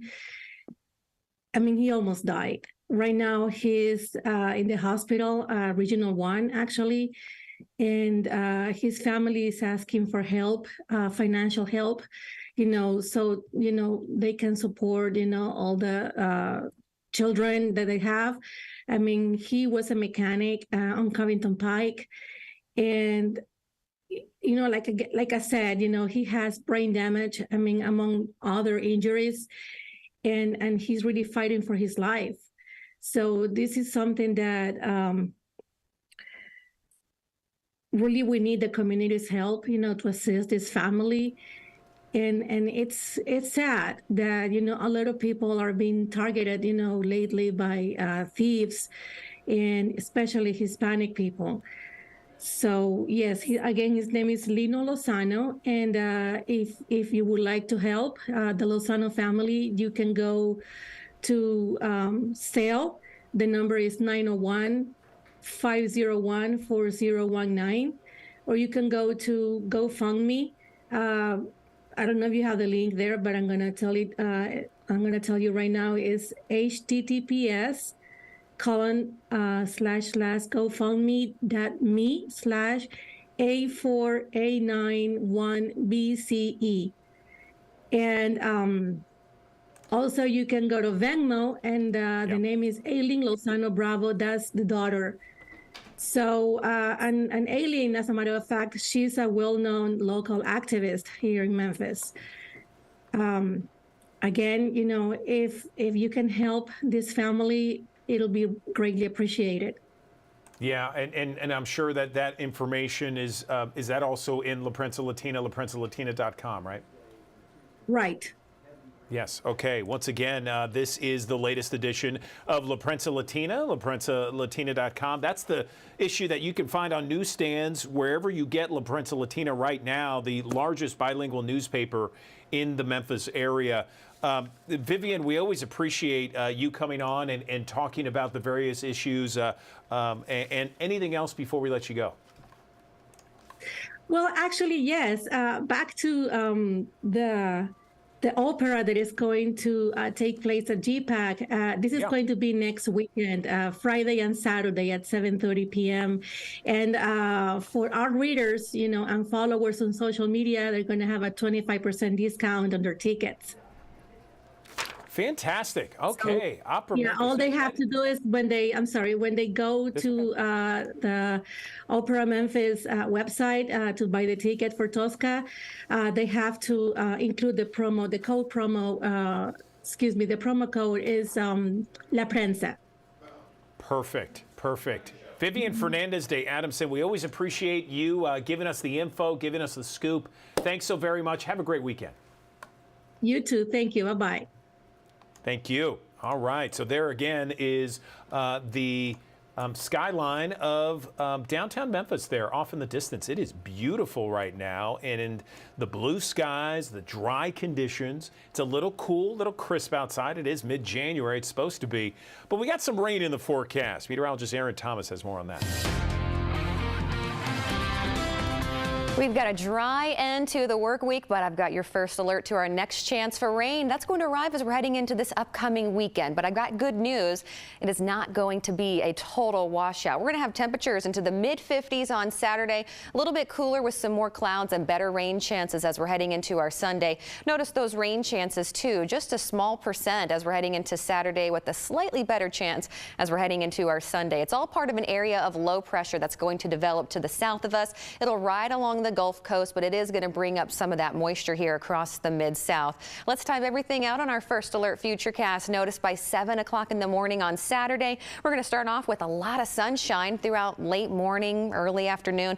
We'll see some clouds rolling in, becoming partly to mostly cloudy to even overcast at times. But notice by 5 o'clock or so, still looking at dry conditions. It may not be until later on in the evening that we see a couple of those showers by 9, 10, and 11 o'clock here on your Saturday night.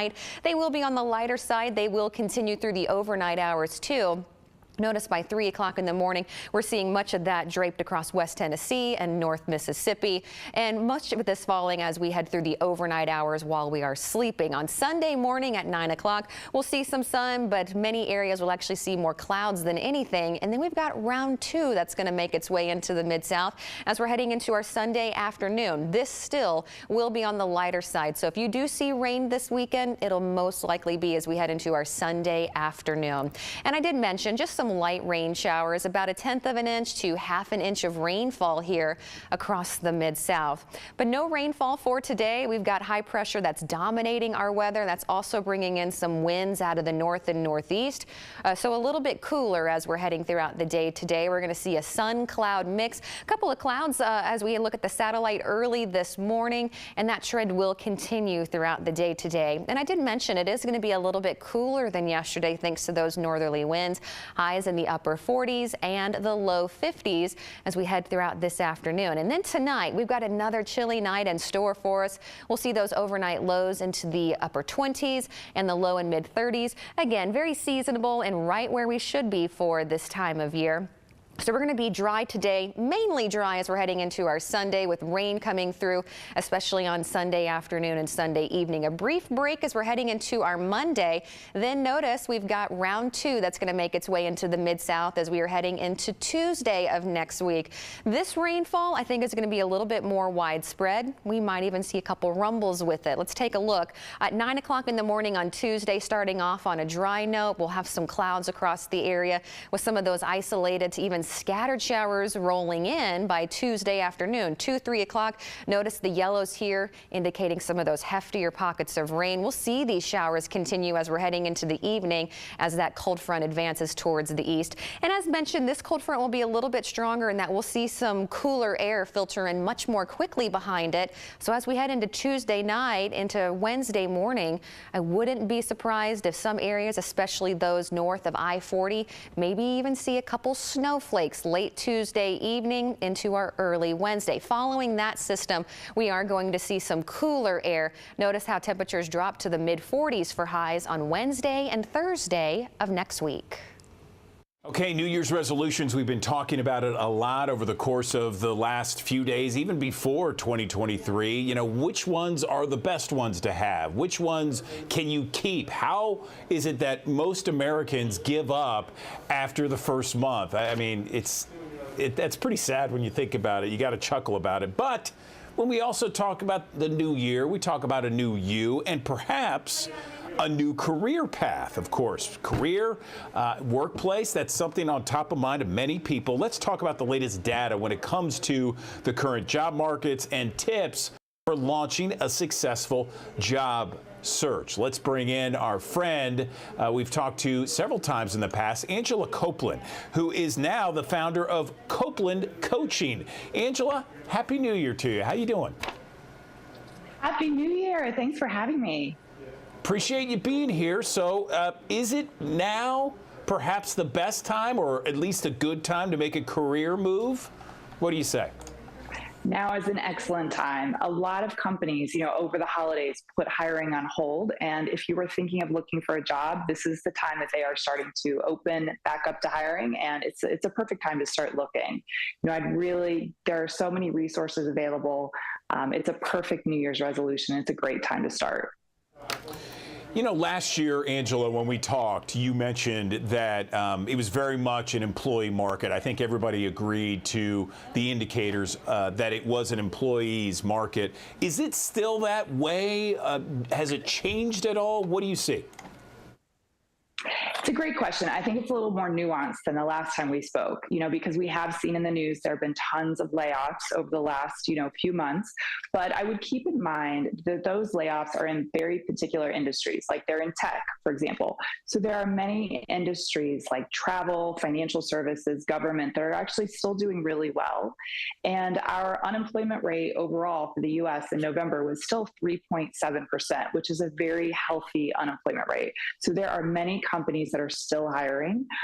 It is still a good time to be looking. I will say the dynamics have shifted some since the last time that we spoke, but it is a great time to be looking. What type of jobs are in demand in 2023? You mentioned that there's been a lot of layoffs in tech. What do you see most in demand? The industries I would really focus on are those that will do well through a recession, for example. And some of the areas to look in are banking, like financial services, government. The budget for 2023 was approved, and it is more than it was the previous year. And other industries like travel, we've seen people starting to travel again. So it's kind of across all job functions. But hotel companies, for example, are hiring again in a way that they weren't maybe this time last year. So I would really kind of focus on that. And as you're looking online for jobs, you'll see which companies seem to have more jobs posted, which companies seem to be doing better. There's just so much information when you go out and search. Okay, so now we've talked about, where people need to search, what kind of jobs. It is a good time to kind of make this career move. So let's talk about those secrets to launching a successful job search, because we all know that launching a search is almost like having a job in and of itself. It is a job. And the thing is, it is a tough job. Job searching has really evolved in the last, let's say, 10 years. And if you haven't looked in a while, you'll feel very discouraged because you may have to apply to 100 jobs to get one job offer. And you may have family members, especially older ones, that say like, what's your problem? Like, why aren't you getting a job? But you have to understand that with the way that so many job seekers apply online nowadays, it is a harder process than it used to be. It is really a numbers game. So I would say don't get discouraged. You know, find a friend who is also job searching that you can kind of commiserate with. Don't totally rely on family as you're talking about your struggles. And, you know, another thing I really like to recommend is if you have a connection to a company or if you can kind of figure out who the hiring manager is, rather than just applying online, to actually send an email to that person, because you really stand out when you're the one applicant that actually took the time to send an email as opposed to just applying online. You know, last time we talked about various employers, again, having almost the upper hand in the job market, many of them asking for that work-life balance, working remotely. What are the trends you're seeing now in 2023? Is working remotely still one of those trends that people want, or at least they ask for, and then they get them from the employer? It is such an excellent question. This is a really hot topic right now. So you've probably noticed in the last few months, especially, many employers have started asking employees to come back into the office, which lots of employees do not want to do, because after 2 years of working from home, you know, we really saw that it was possible. So I think a big change in the job market right now is that some companies are offering totally work from home, others are asking you to come in person, and some are giving sort of a hybrid option. So if you're a job seeker, you know, pay attention to which is which. There are fewer work from home jobs posted right now than there were this time last year. And there's also more competition for those jobs. So I would say on the flip side, if you're a company that's struggling to hire, you know, switching your jobs to work from home is a really good strategy, because, you know, employees, a lot of them really appreciate the flexibility of working from home. I do think, though, employers are looking for other ways to provide flexibility, whether it's like mental health days or other sorts of, you know, different benefits that are sort of new and different. But work from home is becoming a little more rare than we saw before. Okay, so we've talked about the job search. We've talked about various trends. We've talked about what we're seeing in 2023. Now, how do we get job seekers to negotiate the best offer that they can get? Ooh, also very important. So I think the first thing as a job seeker is to do your homework. We are so lucky in today's day and age that there are websites like Glassdoor and LinkedIn that have a lot of salary data. So you can look on Glassdoor, for example, and you can search for a particular company, say FedEx, for example, and you can search by job title, and you can get a pretty good idea of what they're paying. The other thing is, when you go through the interview process, a recruiter will very often ask you in the very first interview, how much do you make or how much do you want to make? And it is much more acceptable today to turn around and say, wow, that's a great question. Would you be willing to share your range with me? And very often the employer, that recruiter, will tell you roughly what they are looking to pay. And you can say, yes, I think we're in the same ballpark, without really truly disclosing your numbers. So if you're moving from one industry to another, sometimes you can even double your salary doing this, because maybe this different industry pays much more money. So I think that is really the first start, is don't, you know, show your cards right away, and instead ask questions and have done your research in advance. What about with you specifically, Angela? What are your clients' biggest struggles that you're hearing? You know, the biggest struggle, I think, is really the way job searching feels now. In the past, it felt more personal, versus now you're often applying sort of into a black hole. You often don't hear back, or you may interview for a company 10, 11 times and then not hear even a rejection. So the entire process feels harder, I think, than in the past. And really, that is the part that the person has to overcome. I often recommend that people kind of keep a spreadsheet of sort of where they have applied and what's going on so they can kind of keep track and set goals for themselves. How many jobs are they applying to, every week or every month, so they can really see. And again, it really comes down to just, it doesn't feel great. So seeking out a resource, a friend who's also job searching, they're going to have the same struggle and they will really be able to empathize with you. Angela, let's flip the coin a little bit. What advice would you give hiring managers to land the best talent that's out there? That is such a good question. So often hiring managers, especially I would say at well-known companies, really take for granted the experience that the person interviewing has. So if you are really interested to land the best talent, it's get back to people when you tell them you will. It is be prompt. It's be transparent. If you've decided to put a job on hold, let the person know. And I think truly, if you want the biggest number of applicants to pick from, make the job remote. Again, so many people want work from home, and there are less work from home jobs available now than there have been in the past.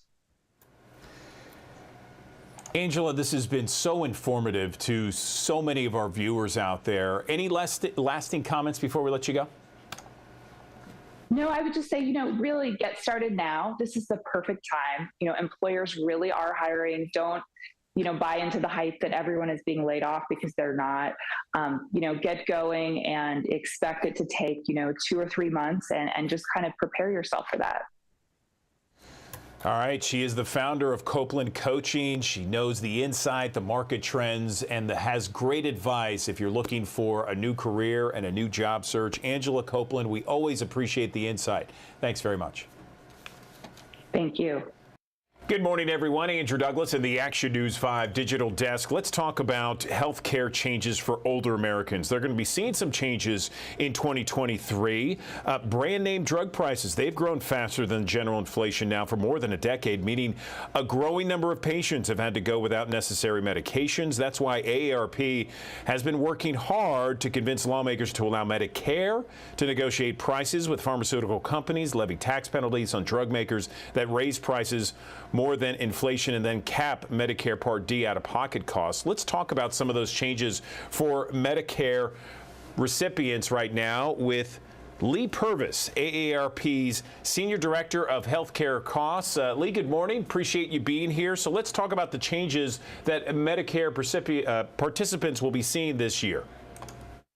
Yeah, there are 3 really big changes that all Medicare beneficiaries should be aware of.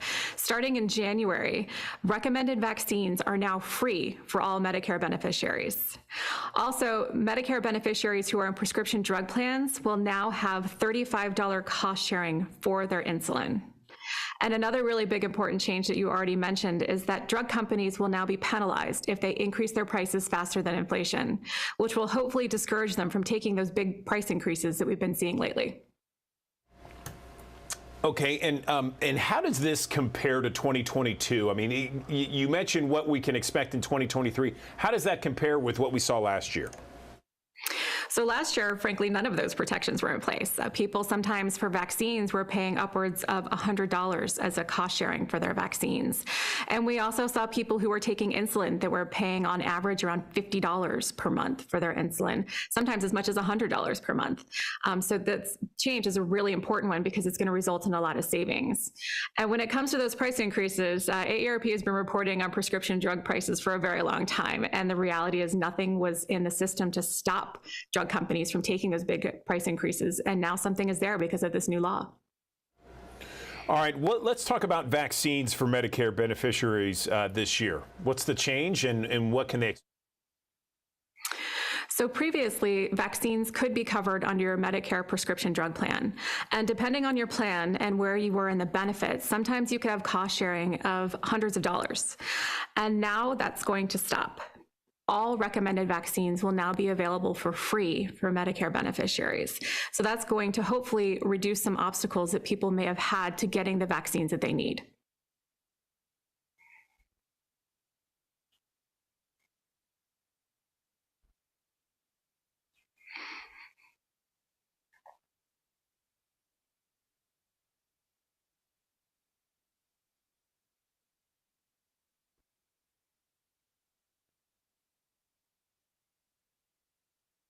We lost your audio.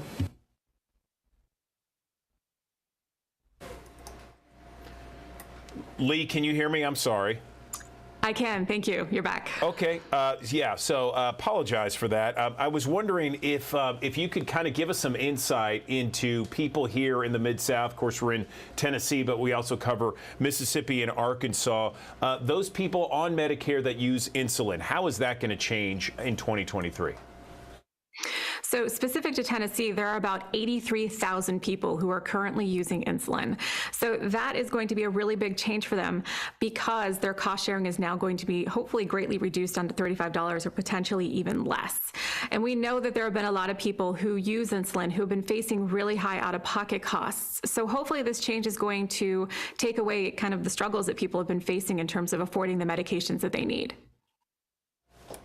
So let's talk about some of the other changes here. You're going through a lot of changes for older Americans, Medicaid, and or rather Medicare recipients. What about some other changes? When will we start to see those issues, out-of-pocket prices? I know you mentioned a little bit off the top. Any other changes this year? Yeah, there's some really big changes coming our way that will have a really big impact for a lot of people. The first is that Medicare is going to start reducing the amount that Medicare beneficiaries have to pay for their prescription drugs every year. Right now, there are some people who pay upwards of $10,000 for their prescription drugs when they're enrolled in a prescription drug plan. And by 2025, Medicare will limit the amount that people have to pay every year to $2,000. We know that more than 1 million people are paying more than that. So this is going to be a really big change for a very large number of people. And another really big important change is that Medicare is finally going to be allowed to negotiate the prices of popular prescription drugs. We're going to know the first 10 drugs that will be negotiated by the fall of this year, and the negotiated prices will become available in 2026. And that's not the end. There are going to be more drugs added every year, and we could see as many as 60 drugs with negotiated prices by 2030. You know, a lot of our viewers are tuning in, trying to decipher some of these changes for 2023. Is there anything else you want to tell them, with regards to these changes? You've mentioned a lot already. Yeah, this new law has an incredible number of provisions that are really going to help dramatically reduce prescription drug prices and costs for a lot of people. There are millions of people in this country who are on Medicare, and AARP is very well aware that many of them have been struggling with high prescription drug costs. And the provisions in this law are going to go a long way towards making sure that everyone has access to the drugs that they need. Okay, and then I'm sure that there's a place online where people can go for more information, Lee. Where can people go to get this information you've talked about and perhaps some other information as well? People who want to learn more can go to aarp.org/rx. Okay. All right. Well, listen, Lee Purvis, we really appreciate everything that you've said with regards to breaking down some of these changes for those older Americans. I'm sure that they're going to be thrilled with some of these changes you mentioned, and then where they can go, aarp.org, to get some more information on that. Thanks for your time this morning. Thank you so much for having me. Andrew Douglas in the Action News 5 Digital Desk. I want to show you this. This is the latest cover of the Memphis Magazine January edition there. Look at that pretty color. And vibrant there. The wedding album, Memphis Marriages in Photos. Good stuff there. Let's talk more about what's inside this edition with Chris McCoy, a writer with Memphis Magazine and the Memphis Flyer. Chris, Happy New Year. How you doing? Happy New Year. I'm doing fine. How are you today? Doing well. Thank you very much. Read the article that you wrote here, this one, about your little trip to the Gulf. You got the best job here doing all these trips all over the place. And wow, the Gulf Coast didn't disappoint, huh? No, I can't complain. But so a few years ago, back in 2020, before the pandemic, my wife often goes with me on these trips as a photographer, and she has been doing it for years. I've been doing travel writing since, 2006, 2000-ish or so. And so a lot of times she'll go and take pictures. And in early 2020, we were supposed to go to the Gulf Coast for a travel story, and her other job, she couldn't go. She couldn't go to that one because her other job, which is a video and film editor, she had a gig pop up, so she couldn't go. So then the pandemic happens, and we're stuck in the house for 2 years, and we don't get to travel. And the whole time we were like, man, I wish you could have gone on that trip, because right before the pandemic, I wish you could have gone. So the opportunity arose again. And this time, the stars aligned, and she was able to go on this trip. And we stayed at the Henderson. We stayed at the Henderson Park Inn in Destin, and it's right next to the Henderson State Park. And Travel and Leisure voted it the most romantic hotel in America, I think back in 2017 or 2018. And so I was like, well, since we're going to do the weddings for our cover story, which made a beautiful cover, let's talk a little bit about how to make a romantic trip between a couple. This seemed like a good, use of our time. So that's what we did. We tried to go and check out a lot of stuff at the beach in Destin and then on the Gulf Coast. We tried to figure out if it was romantic or not, if it was a good thing to do with your partner. And in order to do this, we had to figure out what that meant when we said romantic, right? So that's why I called the story A Theory of Romance. We had to figure out what romantic was before we figured out if something was romantic or not. We had to get our definition down. So some of the story is about us trying to figure out, what does romantic mean, really? And the way the story came together is me proposing things and my wife's name is Laura Jean Hawking, by the way. I don't know if I mentioned that earlier. For Laura Jean for us to do together. And then she would be like, is that romantic or not? And then she would decide, what it was.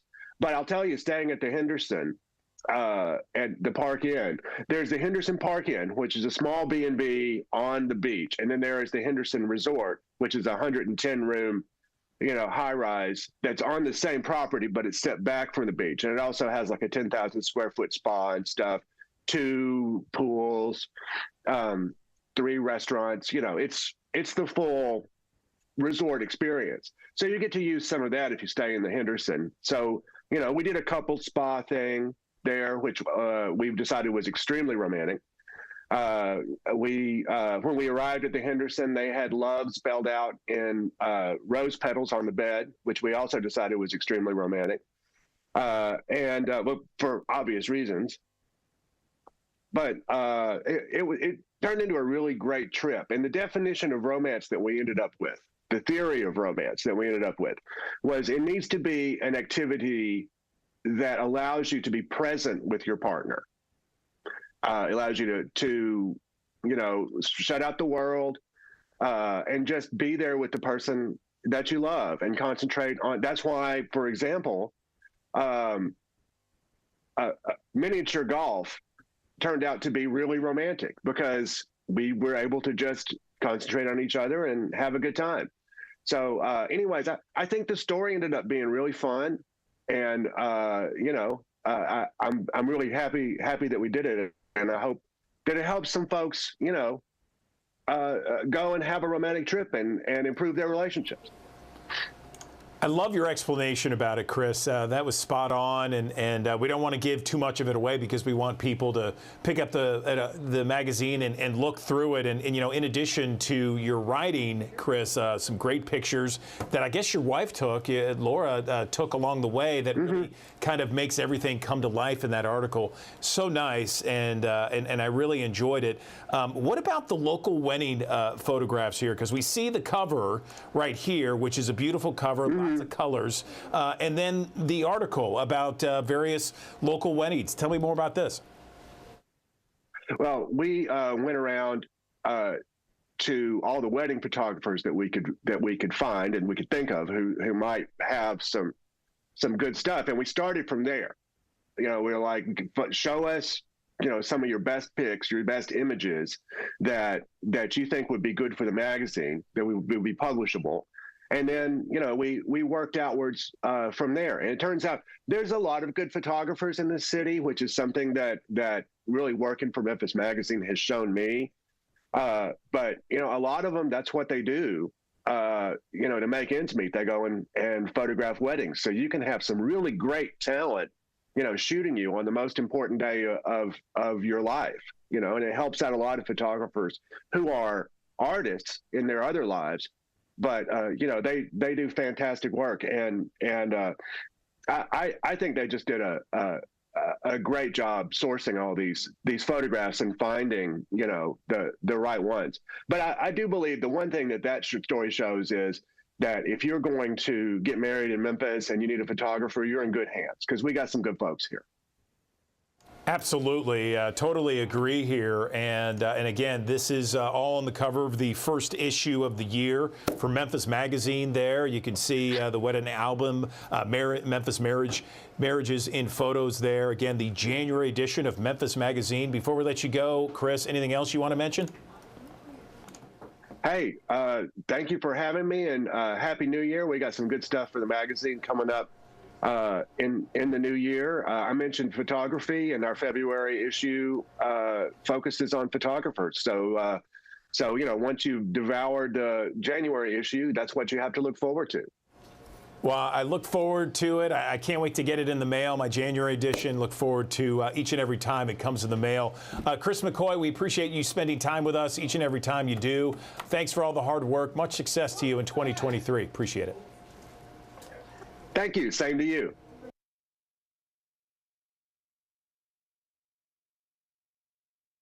Good morning. I'm Amanda Hansen here at the Action News 5 Digital Desk. A lot of you starting off a new year, and one thing that I think is a pretty interesting topic that is very important to talk about is the importance of having a primary care physician.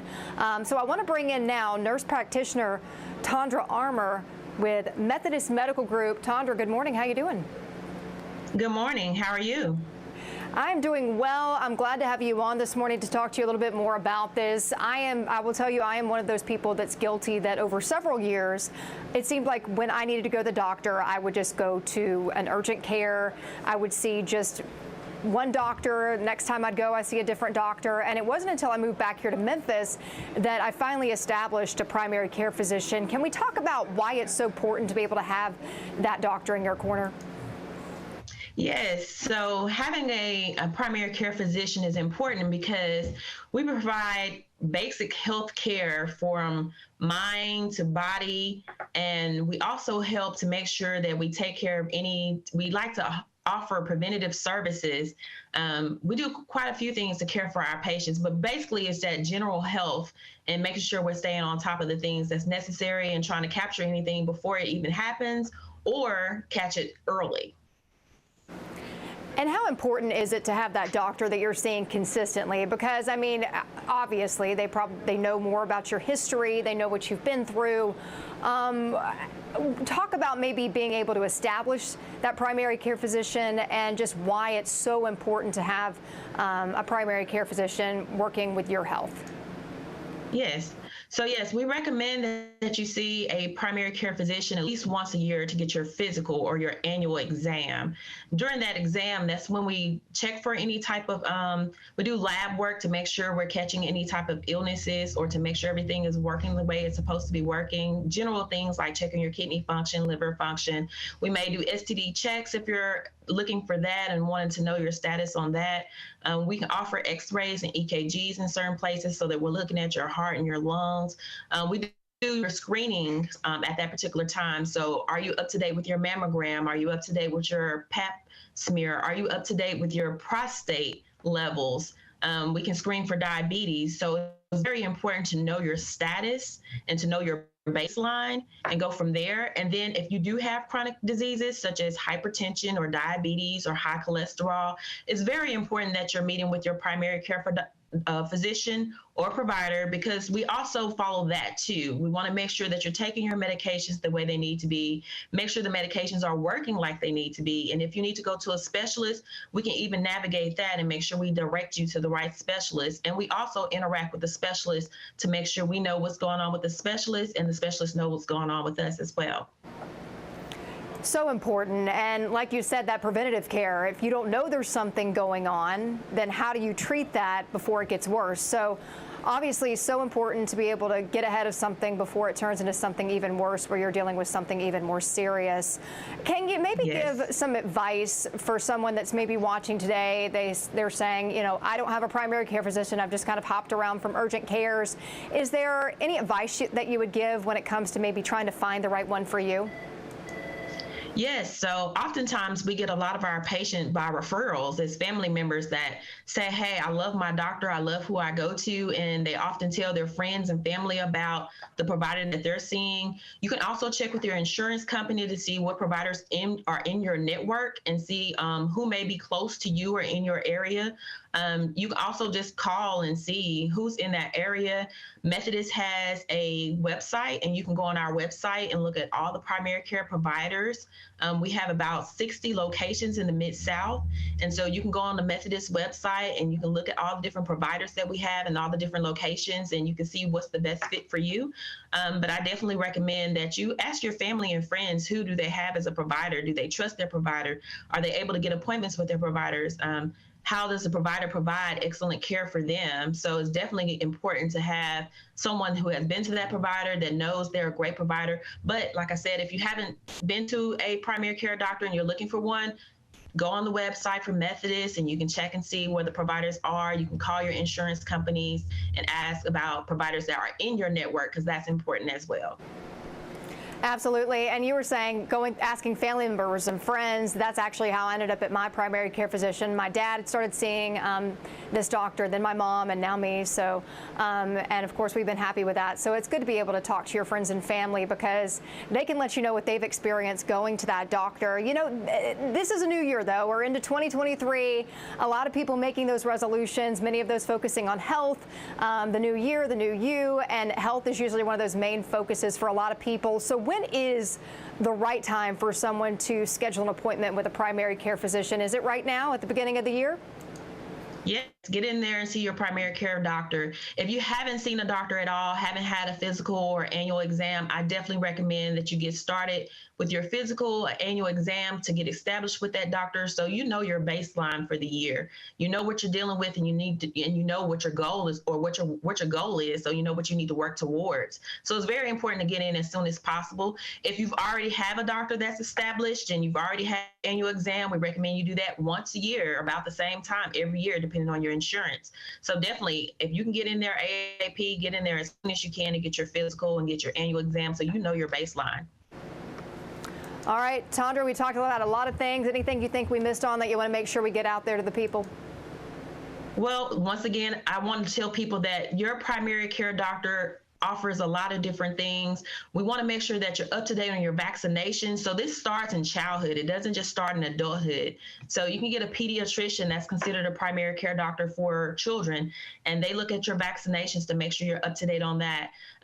In adulthood, you can transfer or you upgrade from a pediatrician to your primary care doctor. And once again, we're looking at vaccinations. Are you up to date on your flu vaccine? Are you up to date with shingles vaccine, pneumonia vaccine? If you have any chronic conditions, we want to know, are you taking care of yourself? Are you taking your medications like you're supposed to? Are the medications working for you? And if you have any screenings that needs to be done, because primary prevention is most important. So if we can prevent you from becoming a diabetic or prevent you from going into full-blown hypertension, we want to do that. So see us sooner than later, so that we can prevent any type of diseases as much as possible. But if not, just so we can do a general check, just like you go and you get your car checked out, we do the same for our patients. So make an appointment soon and come see us. All right. Well, Tondra Armour, nurse practitioner for Methodist Medical Group, we appreciate your time. So much information just packed with it. And you have a great one, all right? Thank you. You have a blessed day, too. We've got a dry end to the work week, but I've got your first alert to our next chance for rain. That's going to arrive as we're heading into this upcoming weekend. But I've got good news. It is not going to be a total washout. We're going to have temperatures into the mid-50s on Saturday, a little bit cooler with some more clouds and better rain chances as we're heading into our Sunday. Notice those rain chances, too, just a small percent as we're heading into Saturday, with a slightly better chance as we're heading into our Sunday. It's all part of an area of low pressure that's going to develop to the south of us. It'll ride along the Gulf Coast, but it is going to bring up some of that moisture here across the Mid-South. Let's time everything out on our First Alert Futurecast. Notice by 7 o'clock in the morning on Saturday, we're going to start off with a lot of sunshine throughout late morning, early afternoon. We'll see some clouds rolling in, becoming partly to mostly cloudy to even overcast at times. But notice by 5 o'clock or so, still looking at dry conditions. It may not be until later on in the evening that we see a couple of those showers by 9, 10, and 11 o'clock here on your Saturday night. They will be on the lighter side. They will continue through the overnight hours too. Notice by 3 o'clock in the morning, we're seeing much of that draped across West Tennessee and North Mississippi, and much of this falling as we head through the overnight hours while we are sleeping. On Sunday morning at 9 o'clock, we'll see some sun, but many areas will actually see more clouds than anything. And then we've got round 2 that's going to make its way into the Mid-South as we're heading into our Sunday afternoon. This still will be on the lighter side. So if you do see rain this weekend, it'll most likely be as we head into our Sunday afternoon. And I did mention just some light rain showers, about 1/10 of an inch to 1/2 an inch of rainfall here across the Mid-South. But no rainfall for today. We've got high pressure that's dominating our weather. That's also bringing in some winds out of the north and northeast. So a little bit cooler as we're heading throughout the day today. We're going to see a sun cloud mix. A couple of clouds as we look at the satellite early this morning, and that trend will continue throughout the day today. And I did mention it is going to be a little bit cooler than yesterday thanks to those northerly winds.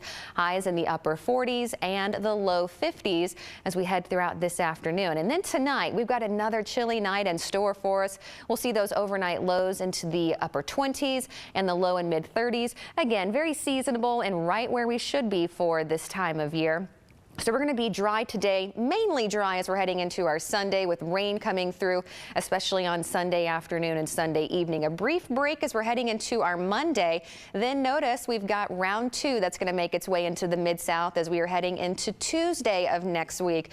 This rainfall, I think, is going to be a little bit more widespread. We might even see a couple rumbles with it. Let's take a look. At 9 o'clock in the morning on Tuesday, starting off on a dry note, we'll have some clouds across the area with some of those isolated to even scattered showers rolling in by Tuesday afternoon. 2, 3 o'clock. Notice the yellows here indicating some of those heftier pockets of rain. We'll see these showers continue as we're heading into the evening as that cold front advances towards the east. And as mentioned, this cold front will be a little bit stronger in that we'll see some cooler air filter in much more quickly behind it. So as we head into Tuesday night into Wednesday morning, I wouldn't be surprised if some areas, especially those north of I-40, maybe even see a couple snowflakes late Tuesday evening into our early Wednesday. Following that system, we are going to see some cooler air. Notice how temperatures drop to the mid 40s for highs on Wednesday and Thursday of next week. Okay, let's talk about Hollywood furniture because it is saying goodbye after nearly 100 years. Kim Clark has more on the history and the legacy. This corner of Chelsea and Hollywood has been home to one family's entrepreneurial dream and business for 3 generations and at least 99 years. 1924 is when we actually started, and Hollywood was obviously at that time more of a rural community, wasn't really part of Memphis.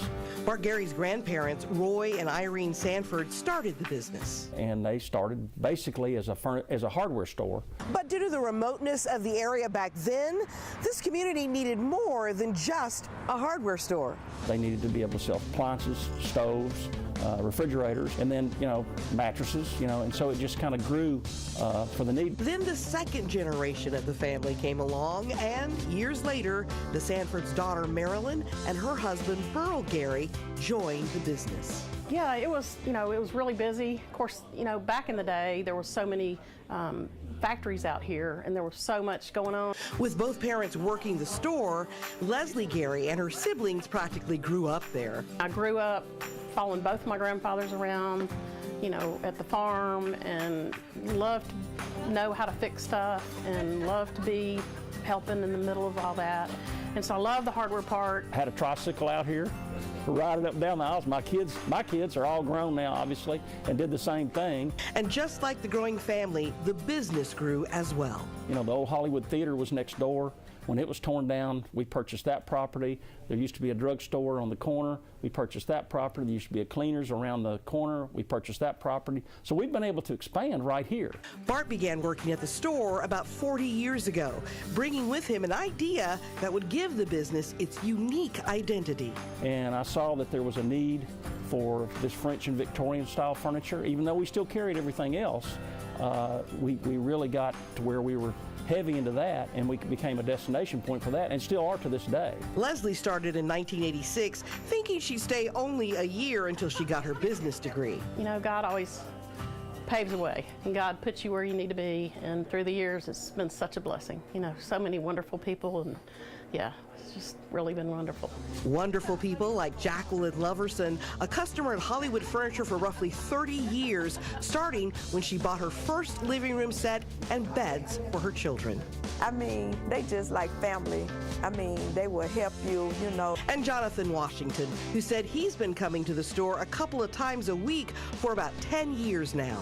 Those are pretty good people. I hate they closing on me. Deciding whether or not to close has been an agonizing decision for the Garys. It's just time. I mean, I'm healthy. My sister is healthy, Leslie, and you know, I'm at the age now where I want to enjoy my grandkids and not be working all the time. And the great thing about it is we're doing it on our time. It's just, I hope so many people come by and see us. I've been making a list for a long time of all the people I need to call that have shopped here and just may not have been here lately. And I would hate for somebody to drive up in March or April and go, oh, the Garys are gone and they didn't tell us. Hollywood Furniture and Hardware, family run and community minded, making us proud that it's called this place home for nearly a century. Kim Clark, Action News 5. Okay, Andrew Douglas back in the Action News 5 digital desk. It is Friday, and we are so happy it's Friday. It's dry out there. The sun is shining. We are in great moods. And you know what? Who else is in a great mood? Talisa Franklin at WAVN, The Trend. Love the Grizzlies shirt, Talisa. Happy Friday to you.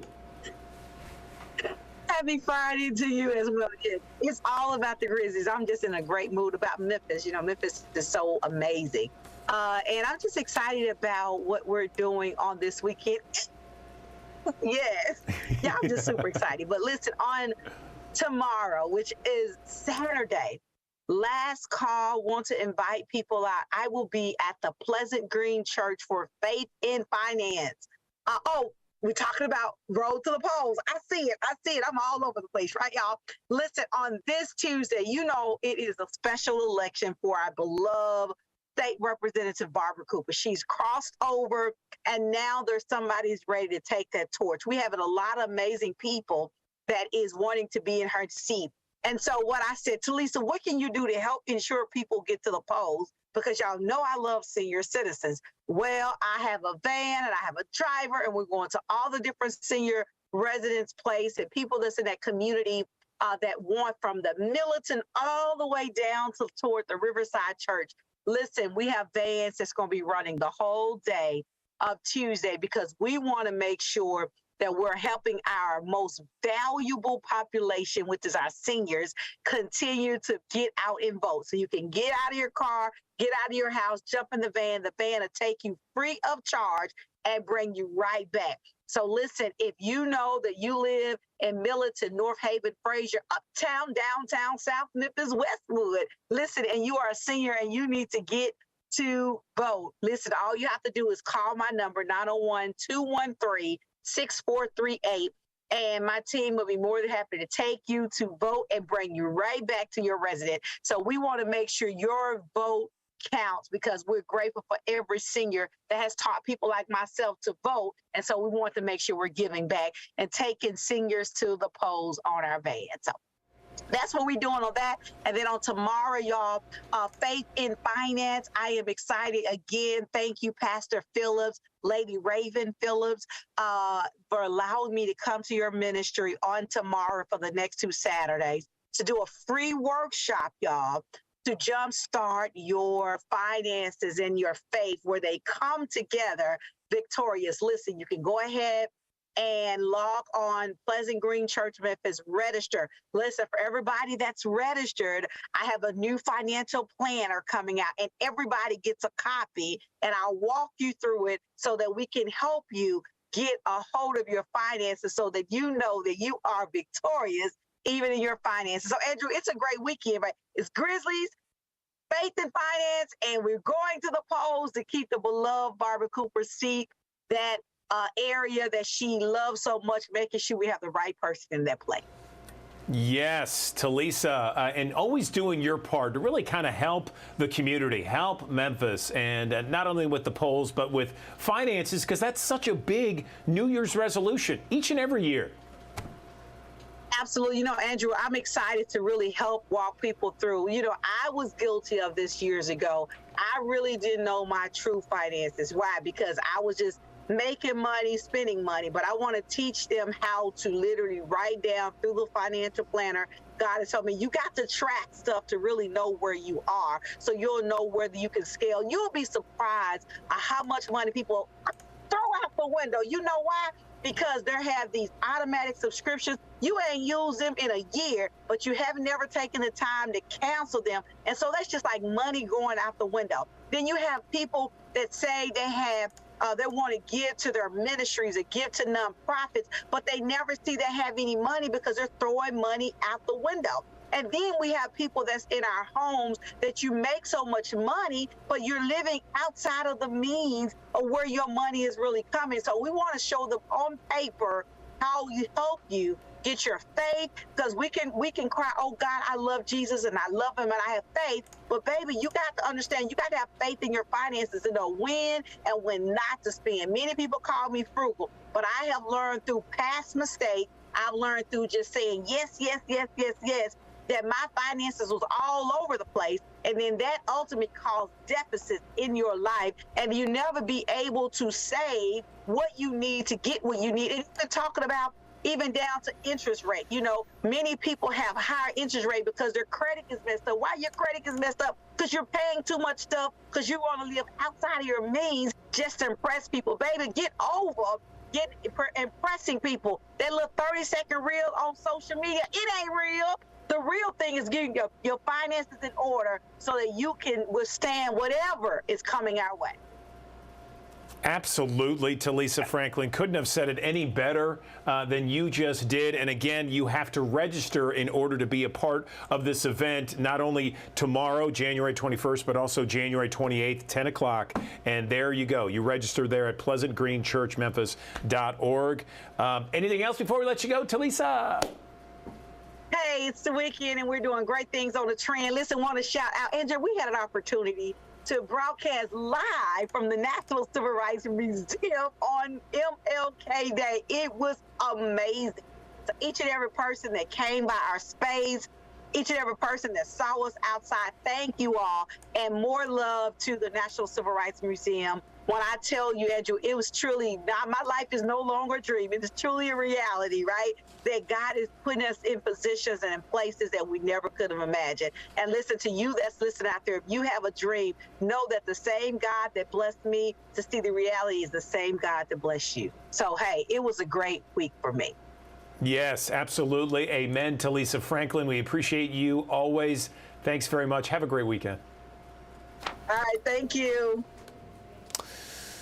Okay, did you know that 90% of Americans, 90% say money affects their stress level, and they're anxious about their financial situation? And another huge majority, 88% of Americans, believe they have room for improvement when it comes to their financial wellness. So with that in mind, and January being Financial Wellness Month, let's bring in Tammy Trenta. She's the founder and CEO of Family Financial to talk about ways that we can improve our financial health. Good morning, Tammy. I know that when people think of New Year's resolutions, at the top of the list, in addition to diet and exercise, is finances. So where do we start?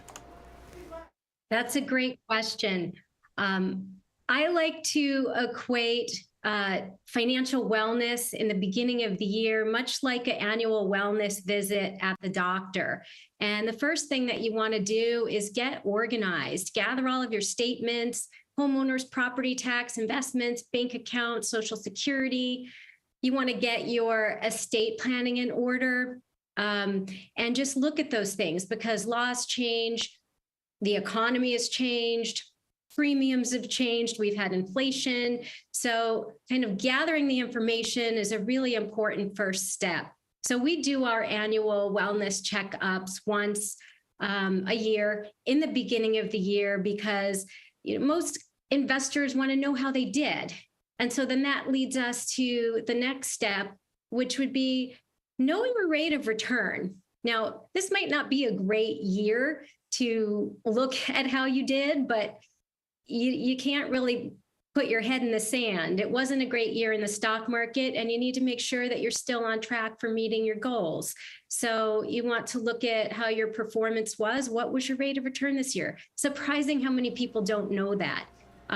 Whether there were any losses harvested in your account for your income taxes or any rebalancing that had been done throughout the year. If you don't have an investment account yet or an advisor, the beginning of the year is a great time to get started. Yeah, no question, Tammy. In fact, a financial planner is recommended. I have one, and the way I tell people is like, hey, that's their whole job is to know rates of return, know what the market's going to do, look at predictors, things that I don't have time to spend on. They focus on it, and so when I talk about having a financial planner, it's huge. I would think that when you start getting organized, one of the ways that you begin is with a budget, right? Absolutely, especially in a year where we've had, unprecedented inflation since the 70s. So a lot of those things or subscriptions that you've had might have snuck up throughout the year. And so it's a great time to review your budget, review your savings goal. You might even find some new money for a new goal that you might have this year by just taking a look at what you need and what you don't need. Exactly. And budget, saving goals. What about knowing the numbers? That's on the list too. Tell me about that. Well, one thing that you need to do is know what you need in order to become financially independent. And that means knowing your numbers. So updating a financial plan is a great way to start off the year, especially in a year where, like I said, we've had a down market. The down markets happen maybe once every 4 or 5 years. So you want to make sure you're still on track.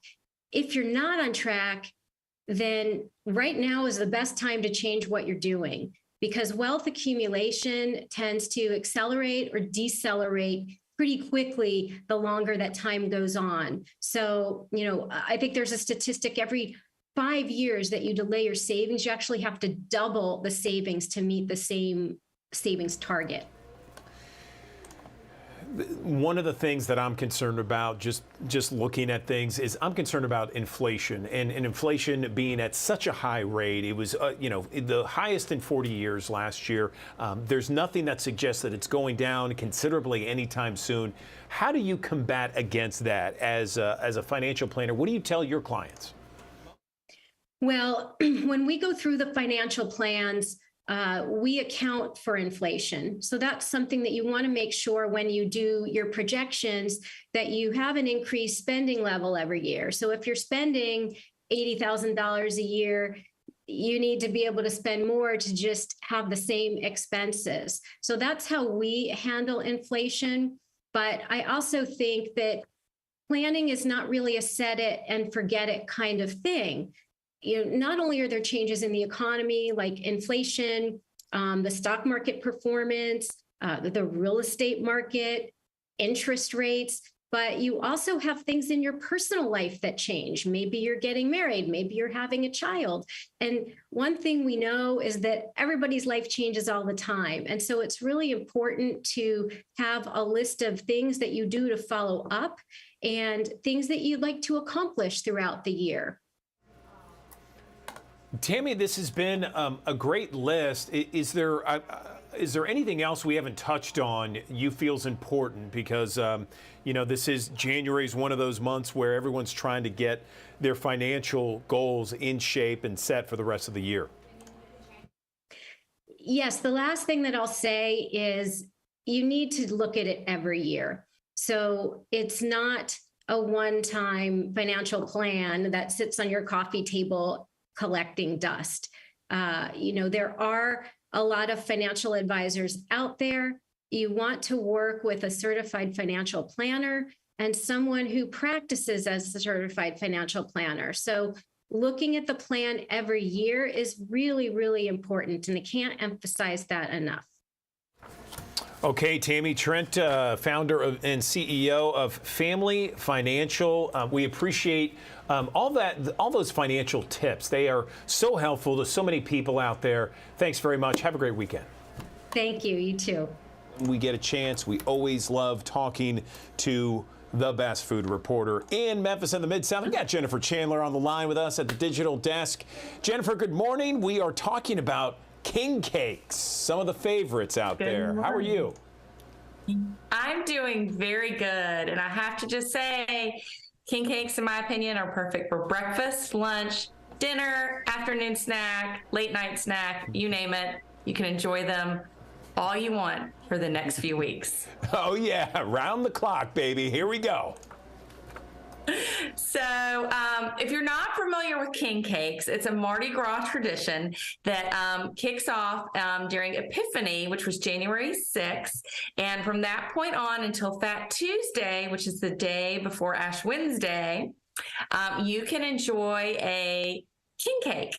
And the tradition goes is this cake is it's like a yeasty cake similar to a cinnamon roll dough, and it can be stuffed with lots of good things, but it's always decorated with like vanilla icing and has the cinnamon sugar, not cinnamon sugar, but the colored sugars on top and the Mardi Gras colors of gold and purple and green. And they are so good. But one of the things, if you happen to get the baby when you're taking a piece, tradition has it that you are to host the next party and bring the king cake for the next party. So it's kind of a catch-22. You get to be king for the day, but then you got to bring the next king cake. That's awesome. I love it. Yeah, everyone always wants to find the baby, right? I know. Well, and it used to be that if you wanted a good king cake, you'd have to drive down to New Orleans or you'd have to have one shipped to Memphis. And over the past few years, more and more Memphis bakeries are making king cakes, and they are making really good king cakes. So I have on the commercialappeal.com right now, I have a list of 14 places in the Memphis area where you can find a delicious king cake. But I wanted to talk about a few of them because they're all a little bit different. And actually, I think a good challenge should be spend the next 2 weeks tasting all 14 of them would be a good one. It'd be a good challenge to have. Ooh, good. So you ready to get started? Let's do it. Okay, so one of my favorites has to do with the fact that I like a cream cheese stuffed king cake. And Sweet Lala's Bakery in East Memphis has a really good cinnamon roll dough, and they have turned it into this kind of big, and it's kind of, you can see from the picture, the cake is kind of like, it's fat. It's like this big, and it is stuffed with this delicious vanilla cream cheese. And it is really, really good. It's good room temperature, but if you ever happen to catch one when they're pulling them out of the oven when it's warm or you reheat it, it's nice, and the icing gets all gooey, and it's really, really worth every calorie that you can have. But that's a really pretty one that you can see that they have. It's one of my favorite. La Baguette makes a really good one as well. And theirs is more what you would think of when you get one from Gambino's or someplace like that down in New Orleans. It's a thinner type cake, but again, it has all the goodness, and you can order it. La Baguette, I actually think they just have the cinnamon roll flavor. Not cinnamon, but the cinnamon flavor. But there are places like the Donut Hut we didn't have a picture of theirs, but they're out in Collierville, and they make a king cake, and they can have it stuffed with everything from like cherry and blueberry. I think they're doing a Bavarian cream one this year. And they have multiple sizes so that you, depending on what size group you're getting, you can get a really big giant one, or you can get a medium one, or you can get a small one that feeds maybe like 6 to 10 people. So the Donut Hut has a lot of different flavors and different types of things you can choose from. Moving away from those traditional versions that those two places, if you're just wanting a king cake for two, what some of us sometimes do, the Ginger's Bread Company in Midtown, he makes a traditional size king cake, but he also makes one that serves two, that's really tasty and it's very cute. There's also Memphis Whistle, which is a bar. You would not think to pick up your king cakes, but they make individual size king cakes there. And what's really cool about there, Jeff Hicks, who is the owner, he's a mixologist. He's all about making his own infused alcohols and spirits. And he infuses vodka with cinnamon bark to make this kind of almost like fireballish type vodka, and they use that as the cinnamon base when they're making the icing for their king cakes. So that's kind of fun, and you can order those in advance. She'll have them. Amanda is his wife, and they have them. She's the one, the baker, and she has them in the restaurant. Most days a limited number, but you can order these individual size ones there. Okay, moving from the non-traditional even further, there are a couple places doing some really interesting flavors this year. One is Farm and Fig, which is a prepared foods shop that is in the Cooper and Young neighborhood. And owner Dina Grazzani told me that they're going to be making their traditional one this year that comes with cinnamon and cream cheese. But they are doing one called the King Creole, which I can't wait to get a bite of this one. It is stuffed with a banana and peanut butter pastry cream, and it's got the vanilla icing and all the sugar, on top, but it also has candied bacon on top. I mean, does that not sound like sinful and sinfully good? Yes, very decadent. I love it. Keep it going, Jennifer. Yeah. We love it. And then also St. Michael's Church does king cakes every year. Their head pastor and priest, Ben Bradshaw, before becoming in the priesthood, he was a chef. And so he does a lot of cool things around food, and it's a fundraiser for them. They are doing king cakes this year, and they have a whole variety of flavors. I actually had their Nutella one last year, and if you like Nutella, that's definitely one you might want to try, but they have a big selection of flavors as well. And one I'm really excited about this year is, in the past, king cakes really, if you're gluten-free, you really haven't had an option, just because of the nature of what a king cake is. But this year, the gluten-free bakery Jacques Louise, which is an online bakery, you order a special order only, she is making gluten-free king cakes for those who can't have gluten. So there is an option now for those of you that want something different. One of the things I'm going to say about all these king cakes is order them in advance if you think you want one. I mean, as I said, many of them say that they have some in stock, but they're probably going to hope, the week or two before Mardi Gras, they're probably going to only have one or two in-house, and they will probably sell out quickly. And especially if you want one right about Mardi Gras, like around that weekend before Mardi Gras or on Fat Tuesday, they only have a limited amount of capability in their bakeries, so they will cut off orders. And most places I find sell out a couple of weeks in advance for those big days, that Saturday and Sunday and that Tuesday of Mardi Gras weekend. So definitely order in advance if you think you want to order one for a group. But if anything, just go find one over the next few weeks. It's good. I mean, they are so good. I have to admit, I may have already had 2 or 3. Well, that gluten-free option, that's a good option for a lot of people. My wife's gluten-free, so that's a big one that we can enjoy and take part in. Tell us the dates again, Mardi Gras, Fat Tuesday, just so we have it down. I'm sitting here and I'm all of a sudden, I was like, had this senior moment. I want to tell you real quick about the exact date, because Fat Tuesday changes this every year. And so, wait, I'm looking at, February 21st. As soon as I got on here, I was like, wait, I forgot to double check the date. So you have until February 21st to enjoy a king cake. So.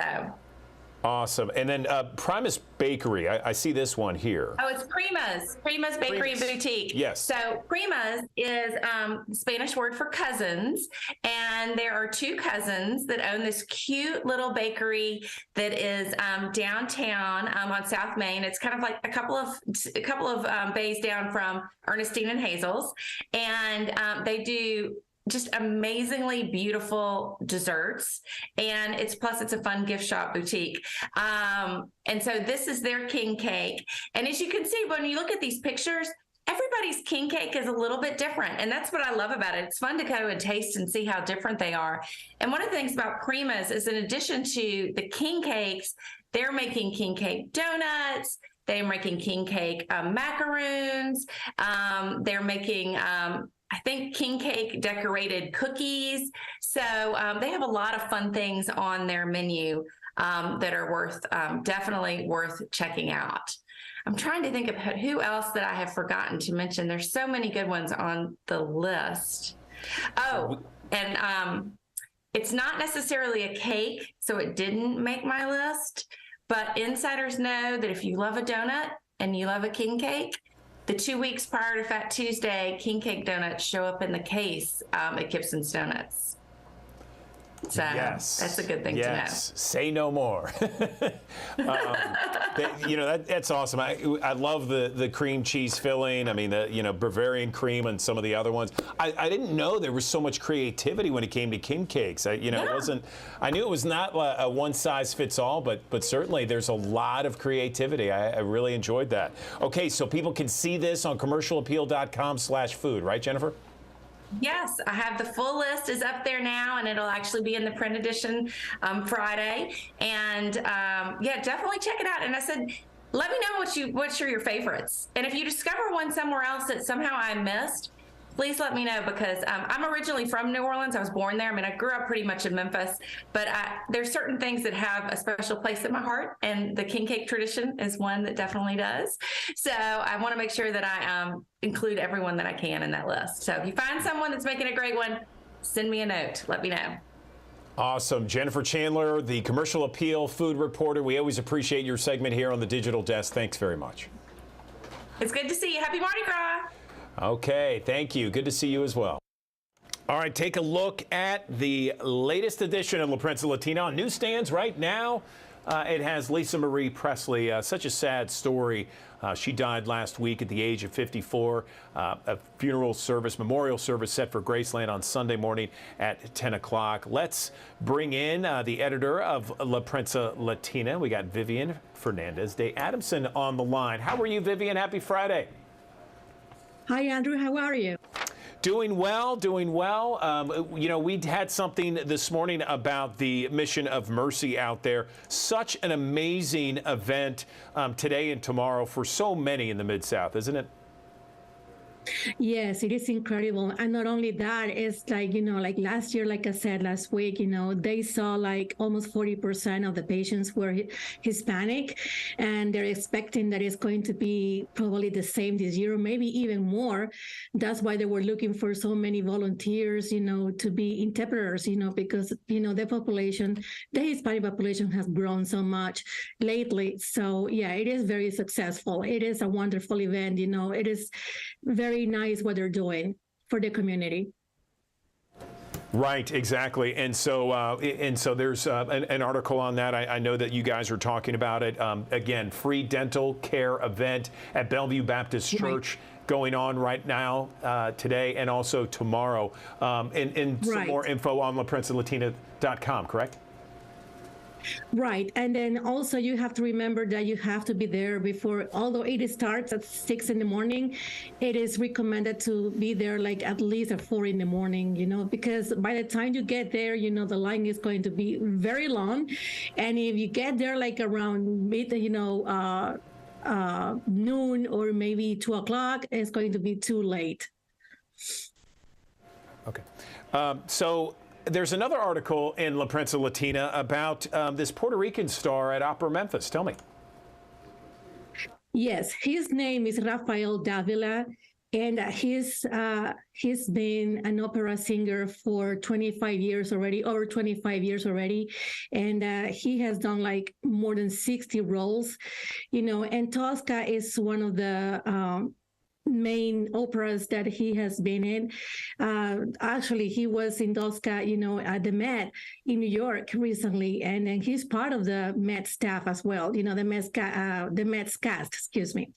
So, yeah, he's going to be here for the first time at GPAC with Opera Memphis, and then he's going to be one of the leading roles. He's going to be Cavaradossi, that's how you say it, I'm sorry.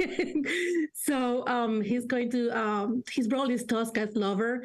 So, you know, he says that this is a wonderful opera, that it is, you know, even for people that have never been in an opera, you know, it is very easy to follow. And although it is in Italian, they're going to have subtitles in English. And, you know, for Hispanic people, you know, in Italian, it's going to be very easy to follow because Italian is very similar to Spanish. So he really recommends this, you know, if you have never been to an opera, you know, he says that it's like a soap opera, but in 2.5 hours. And the ending is going to be very surprising, you know, nobody will expect that ending. Awesome. I love it. Great tease there, Vivian. That sounds like an amazing event and an amazing show. Something that's not so amazing, in fact, downright awful, tragic, is what happened last week. Tell me more that people can read on the pages of La Prensa Latina. Yes. Unfortunately, last week, a Hispanic man, he was brutally beaten. I mean, he almost died. Right now, he's in the hospital, Regional 1, actually, and his family is asking for help, financial help, you know, so, you know, they can support, you know, all the children that they have. I mean, he was a mechanic on Covington Pike, and you know, like I said, you know, he has brain damage, I mean, among other injuries. And he's really fighting for his life. So this is something that really we need the community's help, you know, to assist this family. And it's sad that, you know, a lot of people are being targeted, you know, lately by thieves, and especially Hispanic people. So yes, again, his name is Lino Lozano, and if you would like to help the Lozano family, you can go to SAIL.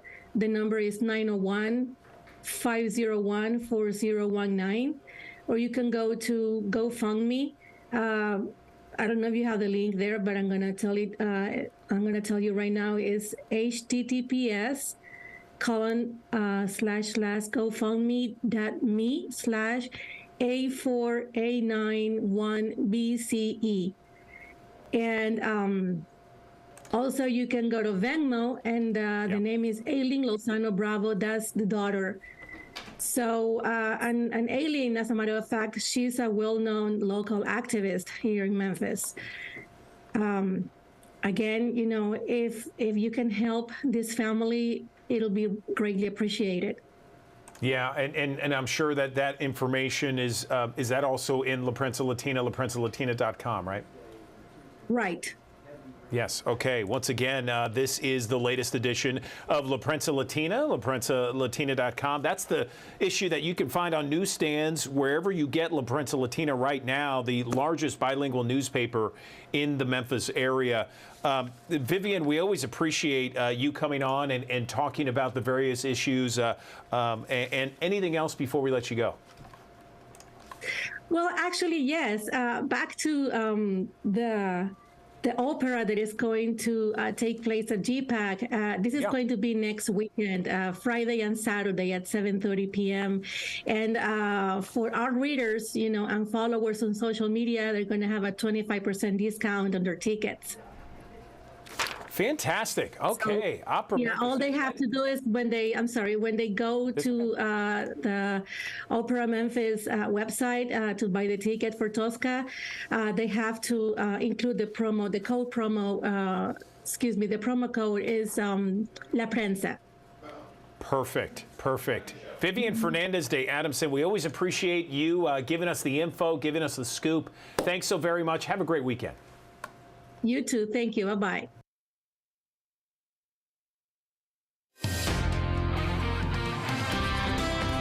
We've got a dry end to the work week, but I've got your first alert to our next chance for rain. That's going to arrive as we're heading into this upcoming weekend. But I've got good news. It is not going to be a total washout. We're going to have temperatures into the mid-50s on Saturday, a little bit cooler with some more clouds and better rain chances as we're heading into our Sunday. Notice those rain chances, too, just a small percent as we're heading into Saturday with a slightly better chance as we're heading into our Sunday. It's all part of an area of low pressure that's going to develop to the south of us. It'll ride along the Gulf Coast, but it is going to bring up some of that moisture here across the Mid-South. Let's time everything out on our first alert futurecast. Notice by 7 o'clock in the morning on Saturday, we're going to start off with a lot of sunshine throughout late morning, early afternoon. We'll see some clouds rolling in, becoming partly to mostly cloudy to even overcast at times. But notice by 5 o'clock or so, still looking at dry conditions. It may not be until later on in the evening that we see a couple of those showers by 9, 10, and 11 o'clock here on your Saturday night. They will be on the lighter side. They will continue through the overnight hours, too. Notice by 3 o'clock in the morning, we're seeing much of that draped across West Tennessee and North Mississippi, and much of this falling as we head through the overnight hours while we are sleeping. On Sunday morning at 9 o'clock, we'll see some sun, but many areas will actually see more clouds than anything. And then we've got round 2 that's going to make its way into the Mid-South as we're heading into our Sunday afternoon. This still will be on the lighter side. So if you do see rain this weekend, it'll most likely be as we head into our Sunday afternoon. And I did mention just some light rain showers, about 1/10 of an inch to 1/2 an inch of rainfall here across the Mid-South. But no rainfall for today. We've got high pressure that's dominating our weather. That's also bringing in some winds out of the north and northeast. So a little bit cooler as we're heading throughout the day today. We're going to see a sun cloud mix, a couple of clouds as we look at the satellite early this morning, and that trend will continue throughout the day today. And I did mention it is going to be a little bit cooler than yesterday thanks to those northerly winds. Highs in the upper 40s and the low 50s as we head throughout this afternoon. And then tonight, we've got another chilly night in store for us. We'll see those overnight lows into the upper 20s and the low and mid 30s. Again, very seasonable and right where we should be for this time of year.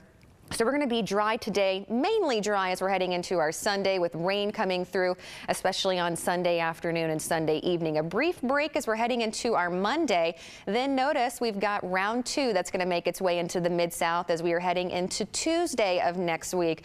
This rainfall, I think, is going to be a little bit more widespread. We might even see a couple rumbles with it. Let's take a look. At 9 o'clock in the morning on Tuesday, starting off on a dry note, we'll have some clouds across the area with some of those isolated to even scattered showers rolling in by Tuesday afternoon. 2, 3 o'clock. Notice the yellows here indicating some of those heftier pockets of rain. We'll see these showers continue as we're heading into the evening as that cold front advances towards the east. And as mentioned, this cold front will be a little bit stronger in that we'll see some cooler air filter in much more quickly behind it. So as we head into Tuesday night into Wednesday morning, I wouldn't be surprised if some areas, especially those north of I-40, maybe even see a couple snowflakes late Tuesday evening into our early Wednesday. Following that system, we are going to see some cooler air. Notice how temperatures drop to the mid-40s for highs on Wednesday and Thursday of next week.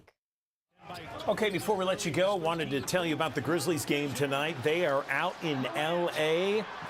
for a game against the Lakers. The game is scheduled to tip off tonight at 9 o'clock. It's a nationally televised game. They'll be going for a franchise record, 12th win in a row. The Grizzlies are considered the hottest team in the NBA right now. They tied the franchise record, 11 win they will certainly need all the help that they can get as they go against LeBron James and the Lakers tonight. Again, tip-off is at 9 o'clock. That does it for us here in the Action News 5 Digital Desk. Have yourself a wonderful weekend. Action News 5 midday coming up at the top of the hour with Ariana Poindexter and Spencer Denton. And then we'll see you bright and early on a Monday morning at 8 o'clock for another edition of the Action News 5 Digital Desk.